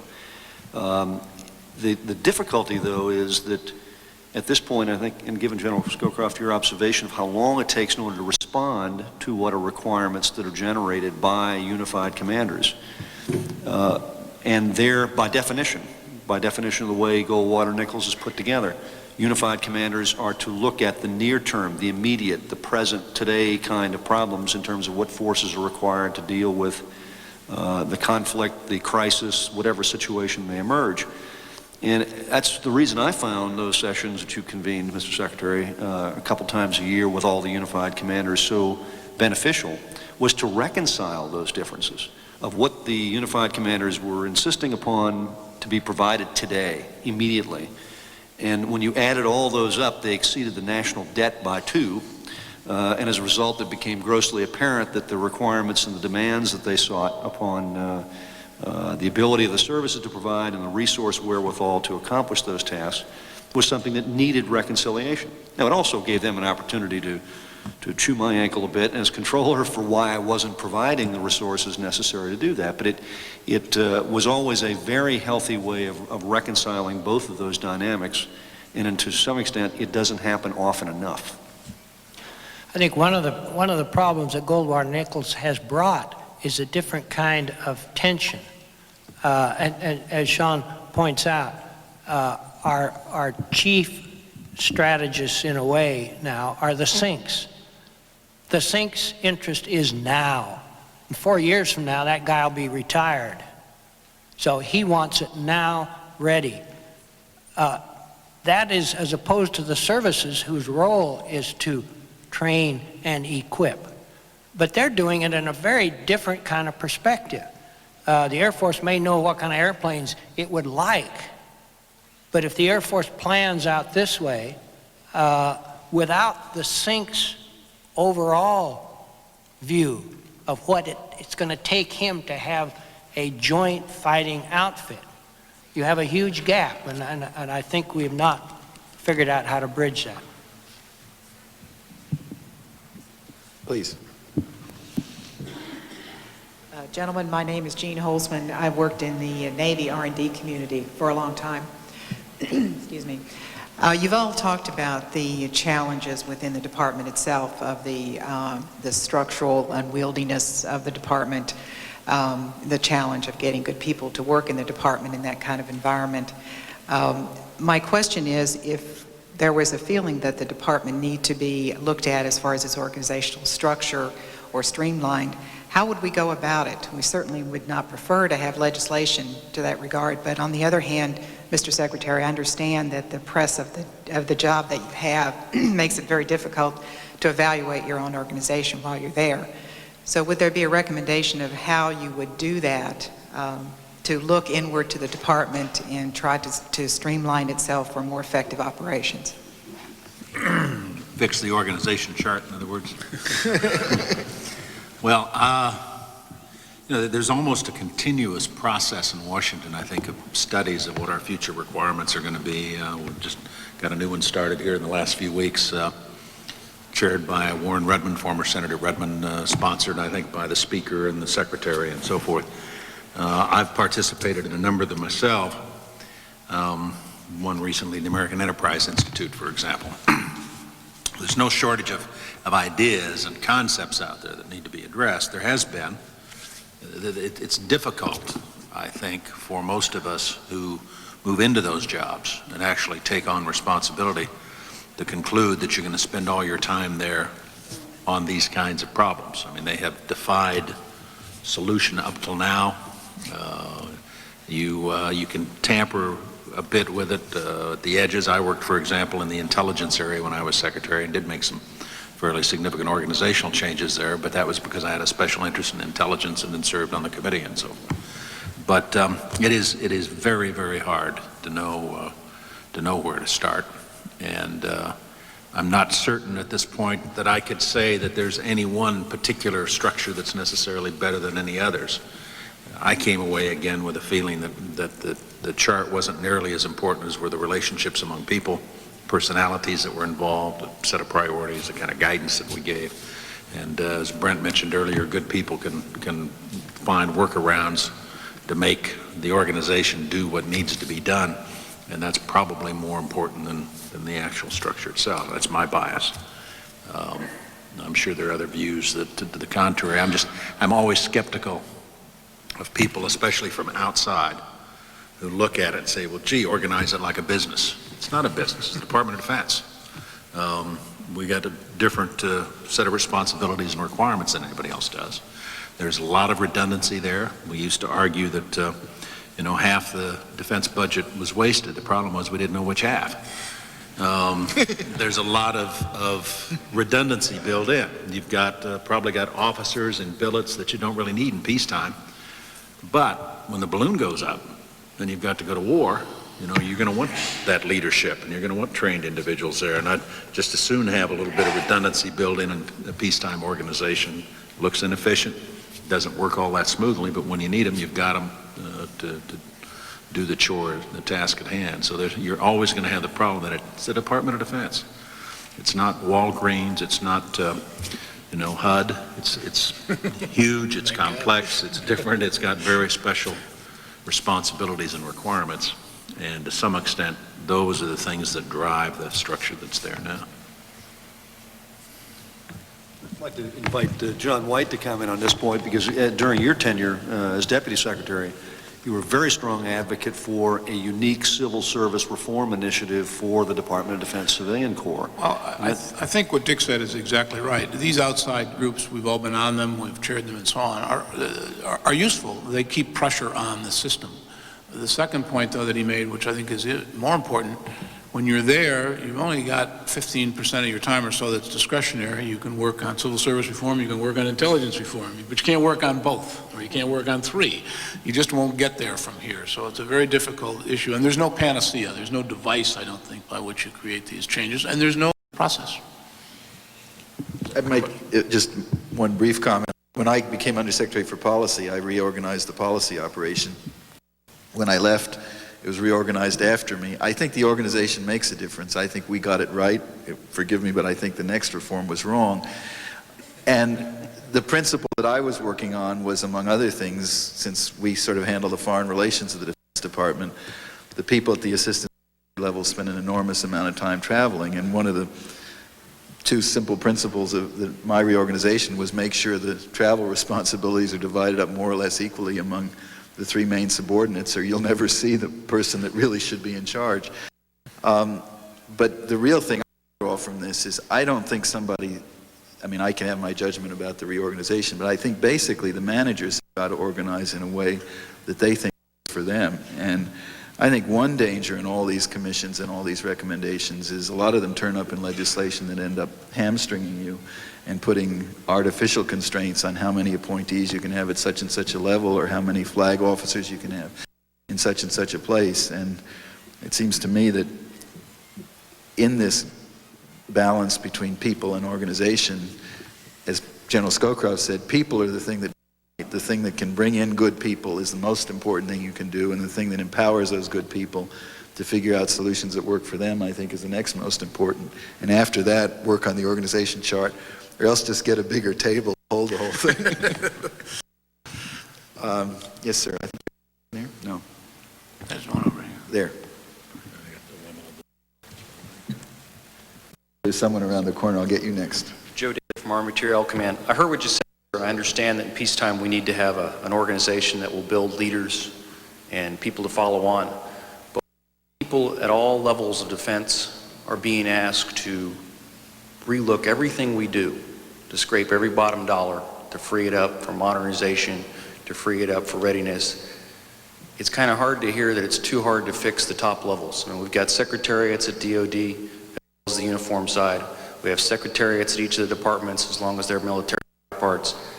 It looks like there's an awful lot of room that we could save some money and move it somewhere else, instead of making folks try to rethink how much Class 9 they can order that month, repair parts, or whether we can afford to do something else.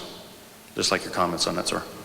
I was thinking about abolish the civilian Secretary of the Navy and Assistant Secretary structure.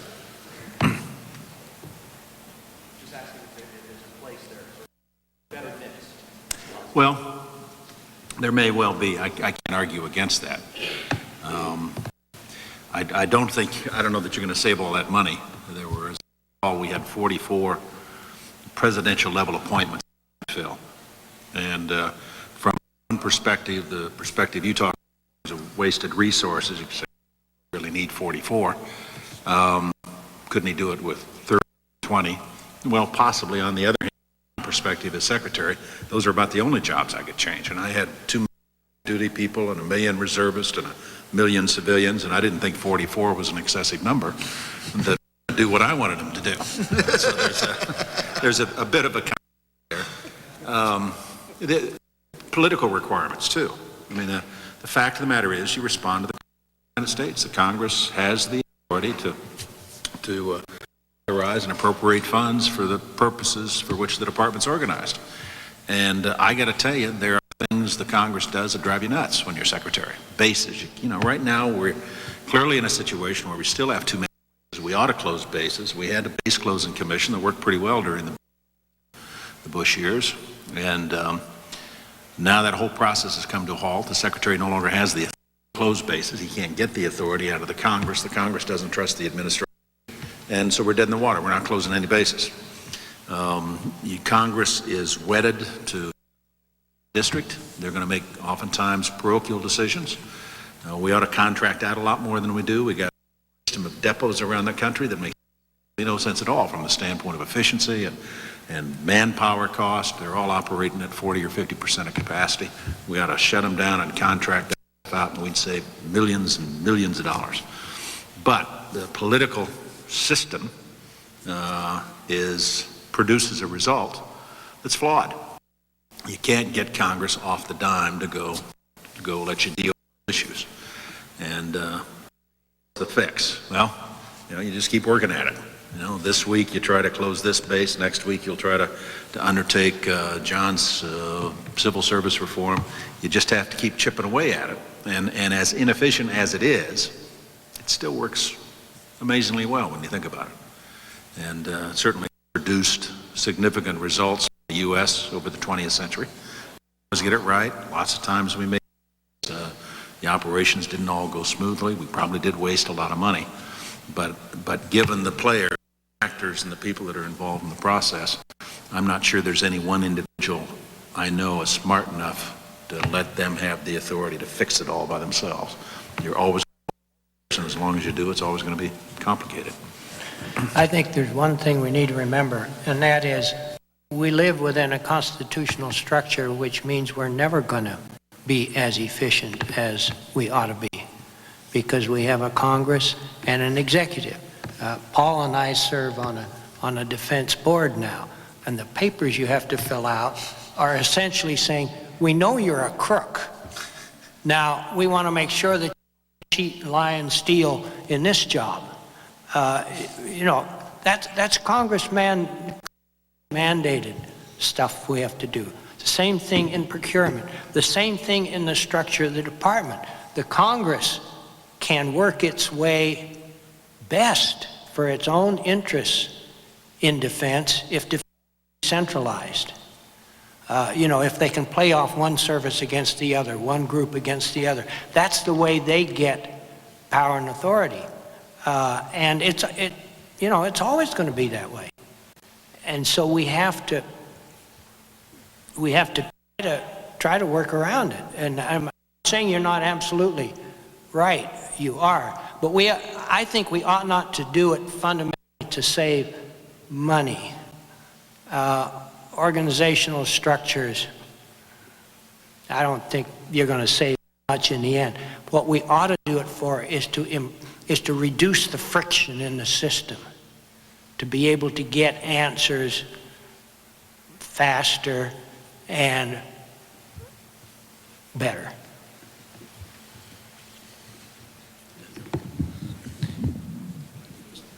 Secretary Cohen formed up a group, I guess, a year ago to look at the Defense Reform Initiative. As a matter of fact, Arnold Panaro is one of the folks in the audience here who chaired that particular initiative.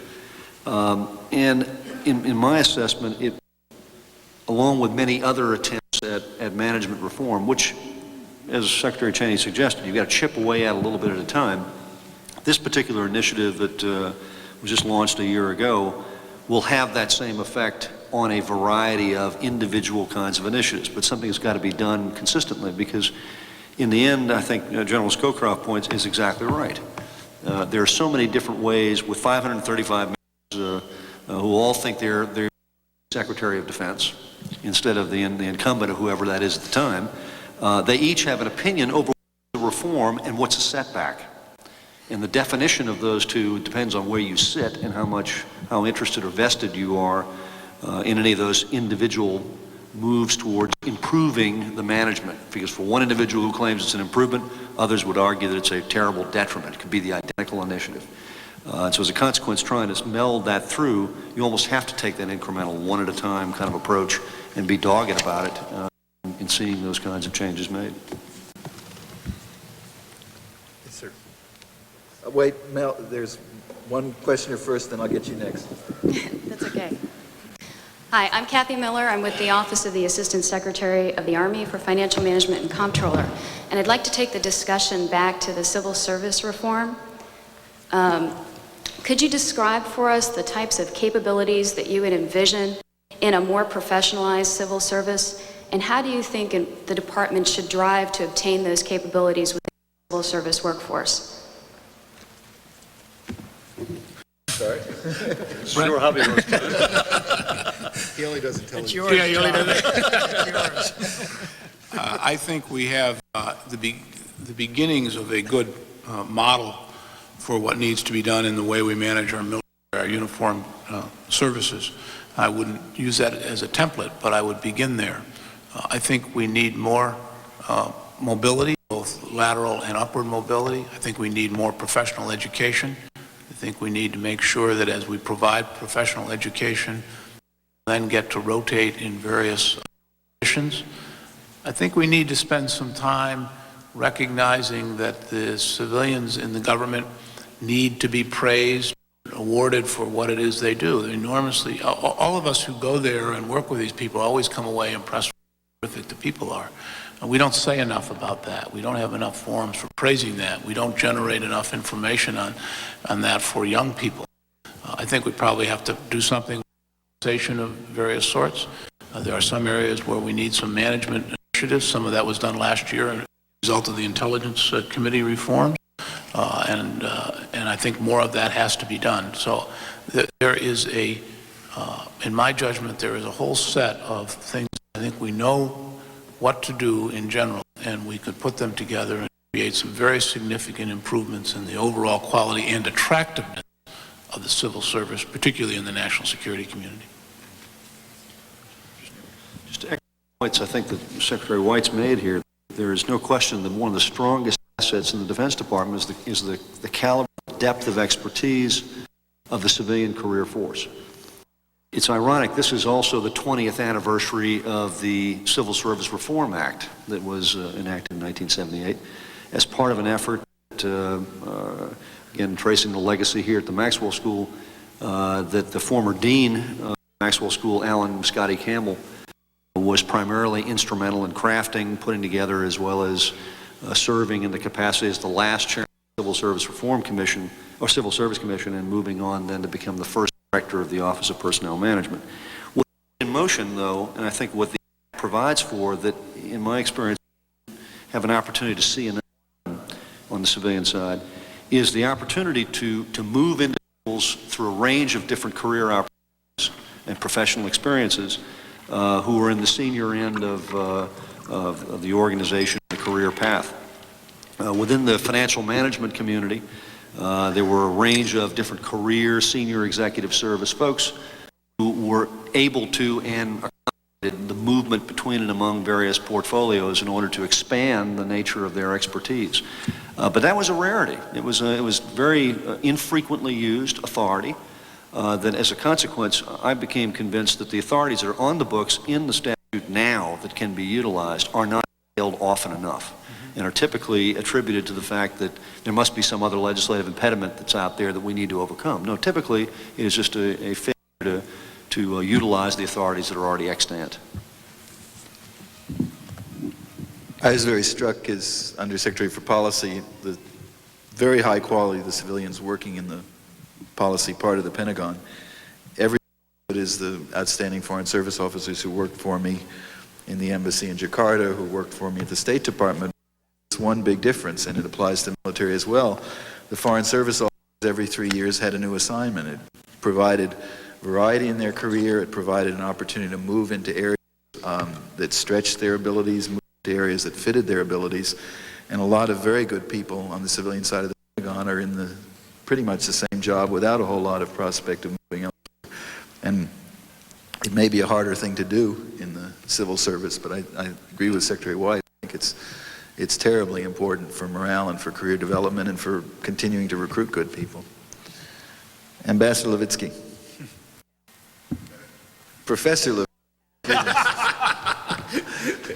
We are all professors now. Right. No, I'm Mel Levitsky. My last job was ambassador to Brazil, and I've recently joined the Maxwell School here. I find this discussion fascinating. But I wanted you, Goldwater-Nichols station period, and then was passed at the height of the Cold War, when, of course, we could identify our major enemy.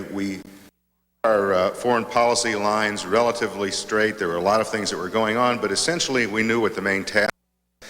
Now, if you project the next 10 to 15 years, if we're not going to have a major superpower enemy that would threaten the security of the United States and would have the power to threaten the United States as another major power. So my question, if the future looks like ethnic conflict, regional conflict, internal conflict in some cases, humanitarian crises, and economic chaos, does that say something about the organization, and particularly with the role of the sinks and the role of the Defense Department in this national security structure? Because as General Scowcroft, the civilian agencies often will want to use the military in situations that require low-intensity conflict, not high-tech, but to get ourselves involved in situations like the Balkans. What does this mean from the standpoint of readiness and from the standpoint of the structure that was created by Goldwater-Nichols? You mentioned your name. That's a tough one, Mel. It's a very good question. you can say that, in one respect, that more authority and power ought to gravitate out to the sinks, who are the ones who are becoming the experts in the very complicated regional conflicts and so on that are going on now. One of the real problems that this country faces is how to decide on the use of force. We have so many conflicting views now, and they've changed dramatically. They started to change in Vietnam, but since the end of the Cold War, they're changing even more rapidly. And you have the phenomenon now. It's sort of always been present, but it's much more marked now, where the civilian agencies are the ones that say let's use the military. And I think it's partly reassuring, because it wasn't always that way, but it's partly scary, because it seems to me it cloaks a poverty of ideas. When you're up against a really tough problem that you just can't see a good solution, it's easy to say send the military in. And I think our administration has been criticized strongly for, in some cases, we used it more than probably anybody else until this administration used force, but we resisted the use of force in some circumstances where we couldn't figure out that the problem was of a nature that military force would solve it. On that, you've got a Congress now, as Dick points out, not only don't have passports a lot, pride on not having passports, and these general issues are not high on their priority lists, and their interest in foreign policy is episodic. And as much in the Congress, a Republican Congress now, to embarrass the president as it is to the problem. And it tends to be more and more unilateral in a world in which are increasingly reliant on local friends and allies if we want to use force anywhere. That's a description, not a solution. I think this is not so much a Goldwater-Nichols concern, Mel, as it is an organizational concern inside the executive branch. And as some of us, Brent and others up here said earlier, you do need to deal with also the terrorism issue, the information warfare problem, the infrastructure assurance issues. I think we're a long way from getting those resolved, as was remarked earlier about what's on now and so-called PDT 63. I think there's one more problem, though, that deserves mention, and I've heard Admiral Lopez subject as well, too. We still have a, I think, in terms of the way the sinks are organized and what their focus is, that's still influenced by the old Cold War days. Obviously, Europe is a special strategic interest to the United States and so forth. But it may be that over time we're going to see more in some other parts of the world. I think of my own business now, for example. I didn't spend a lot of time worrying about Africa when I was Secretary of Defense. It wasn't very important, frankly. Now, as the chairman and CEO of a major energy services company, I care a lot about Angola, Nigeria, Algeria. Those are all absolutely vital parts of the world from the standpoint of our business. And I think over time it may be that the department's going to have to make some changes and adjustments there to more accurately reflect where U.S. interests are in the world. They're no longer just in Europe and the Far East. Having said all of that and agreeing with a large part of the premise of the question, I have to say this, and that is we don't have a superpower rival today. As has been said earlier, really major changes in our defense establishment take 10 to 20 years, and no one knows what the world is going to look like in 10 or 20 years. And if we were sitting here in the 1920s, I think we would say, well, it's a pretty simple world and pretty safe. And I don't think anything would represent a bigger failure Department of Defense than to find ourselves unable to meet a peer competitor.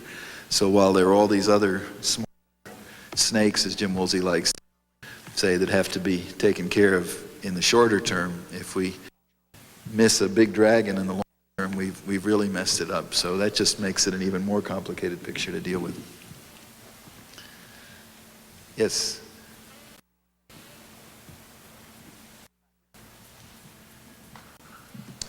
I'm Brad Averill. I'm a Department of Army civilian here with the Army Comptrollership Program, receiving an MBA. As far as the Goldwater-Nichols Act is concerned, with the increased influence that the chairman of the JCS has in working with the NSC and advising the president, it seems like there might be a bit of a dichotomy in the fact that he has now such a greater role in advising the president, but he has a very limited role as far as he's not in the chain of command. So the information flowing to the president is through the chairman, but the information flowing from the president down to the actual warfighters, the chairman's not in that chain.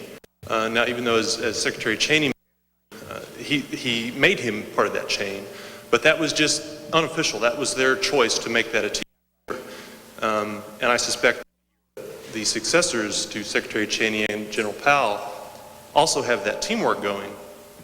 Not the potential there for a conflict in the future if we have personalities involved that don't work so closely together, so that the chairman might not actually be part of the operational situation to the extent he needs to be to provide adequate guidance. I'm not sure problem there that you can fix it legislatively or by an amendment to Goldwater-Nichols. My instinct would be, just based on experience, that if I did not have working for me a chairman in whom I had confidence that I wanted him to loop, part of that communications link with the sink, I'd get a new chairman.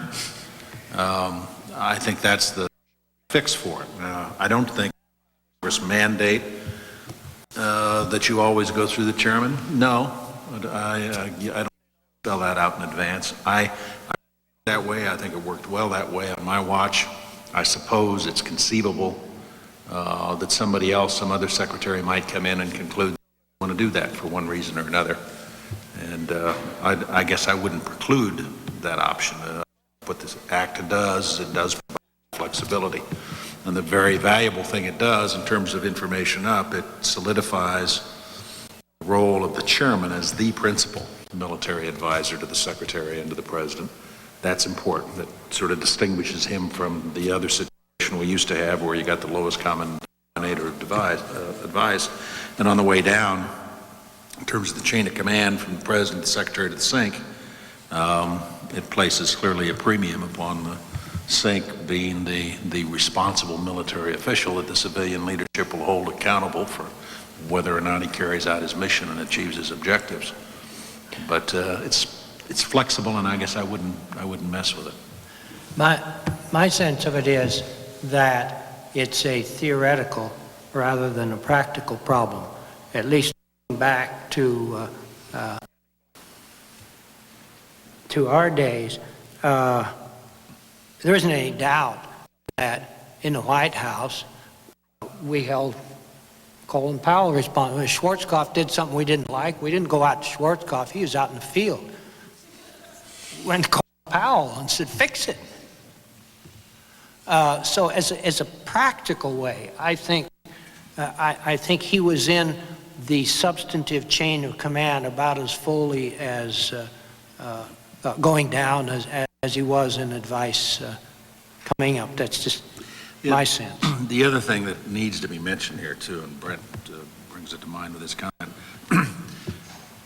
probably the most important decision the secretary makes in terms of a military operation, who's going to run it?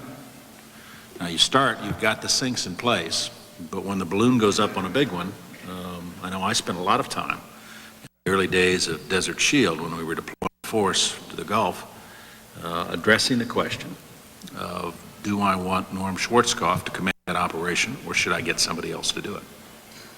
And I took that as my responsibility as a secretary to be able to go to the president and, if necessary, and say I'm going to replace this individual. Now, obviously, we concluded Norm was the right guy for the operation, did a superb job, but I spent a lot of time talking to the chairman and others. I didn't know General Schwarzkopf that well at the outset, and it's important to have the ability to do that. In the case of Panama, we weren't able to get the Panamanian situation resolved until I'd relieved the sink, which I did in part in consultation with my compatriot here on the left.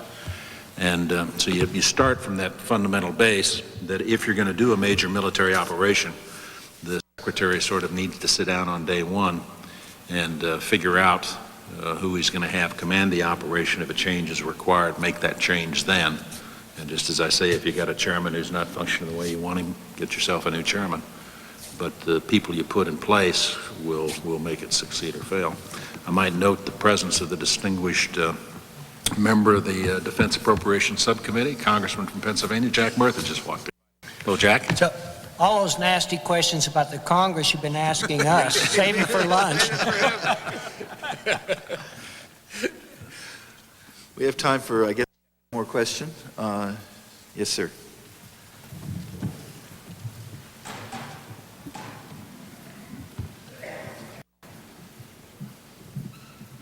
My name is Tony Jarek. I'm from National Imagery and Mapping Agency, and I'm really about the during the Gulf War, exactly how the decisions were made on a strategic level of moving forces. For instance, the starting part where we put an airborne division as kind of a speed bump, initial speed bump. How was that decision made, and who was in charge of making it? And let me give you the background why I'm asking this question, because when I look in the law, it states, at least the part we got, was that chief of JCS is an advisor. It's not real clear when you get to actual conflict and you're dealing with making multi-command decisions, especially multi-regional command decisions, where you're going to move troops and who gets what troops and when you put them in and that kind of stuff. And you're dealing with something that's not in a fixed plan, because anticipated Kuwait, well, I plans, but clearly Kuwait was a pretty rapid developing arrangement. So the question, what I'm really trying to get to is who's in charge of doing what, making those decisions between you and General Powell and everybody else in NSC and the whole works. I'm just kind of curious, how did that work? I mean, in terms of picking the force, deploying the force, deploying when deploying them. You know, maybe even use the first airborne, the airborne division as an example of. Sure. Case. Well, I mean, you always have the ready brigade of the 82nd is always standing by. That is, there's one brigade that's designated and that you reach for first when you got a problem. We deployed them to the Gulf once we had the authority to deploy the force. But the way it works, in effect, is nothing moves until the Secretary signs off. The Chairman does not have authority to deploy forces.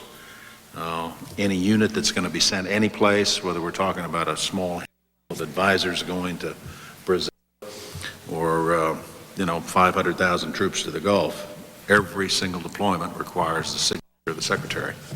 And that's one of the key elements, obviously, of maintaining civilian control.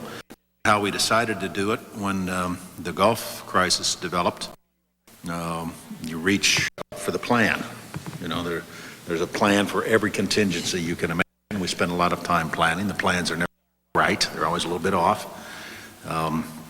But you reach for the plan, and it'll have a package. There'll be a certain set of forces that automatically have been training for and are prepared, for example, to go to the Gulf. The 24th Division at Fort Stewart was the lead heavy division slated to go to the Gulf in wartime. They trained for it. They had the desert camouflage equipment, etc. You do run into problems. We had 7 heavy, fast sea-lift ships to move the division. We got the first one loaded in Charleston Harbor. We couldn't move it because it was stuck in the bottom of the mud at the Charleston Harbor. Nobody had ever figured out how deep the ship was going to go. Things happen, and you got to compensate for those. But the basic choice about the forces, you start with the basic plan, the tip fiddle, and that's what you build on in terms of ready to decide which units you're going to go with. In my case, we had fairly extensive discussions for Desert Storm. with General Scowcroft and with his boss, obviously the President. We laid out for them in some detail the kinds of forces we were sending, the units we were sending, and so forth. I would not have proceeded with authorizing the deployment without obviously having the President sign off on it first. But at that level, and in terms of deciding, for example, to put the speed bump in there, that was informal. We had what we called a Gang of 8, I guess, which pretty much ran the war, and we decided it looked, you know, like Iraq may not stop at the Kuwait border, and what could we do? Well, you know, we had a brigade of the 82nd that was available, and could it do much? No. But if we could get it in there, at least the Iraqis would have to run over some American troops, and that was a political decision in which the chairman, as well as, you know, played a full part. The decision of how many forces to put in initially was briefed first by the and then we all discussed it and agreed with that plan, the decision to double the force and so on and so forth. You know, President Bush is known as somebody who didn't meddle in military plan. He didn't pick targets and so on and so forth. And that's absolutely right. But did he know exactly what was going on? Maybe not in detail, but this was a machine running autonomously. It was done politically and strategically at the top, handed over to the secretary and the chairman who had been in the decision making at the top. So it was a smooth chain all the way down. Let me just invite our panel if there are any comments, and I'll go in reverse order. John? I've already said more than I know. And I'll agree with that.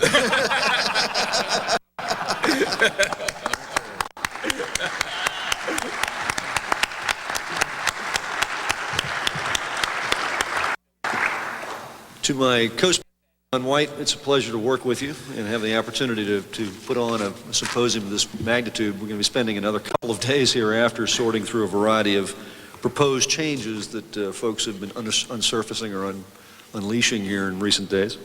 To Paul Wolfowitz, thank you very much for moderating a very stimulating discussion. And to General Scowcroft and Secretary Cheney, thank you all very much for coming to Syracuse. It's a delight to have you here. Appreciate it very much. Thank you.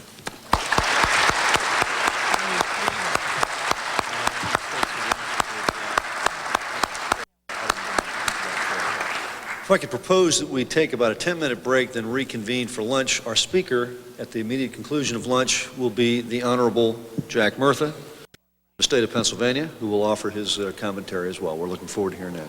Mr. Murtha? No, I'm going to Caracas.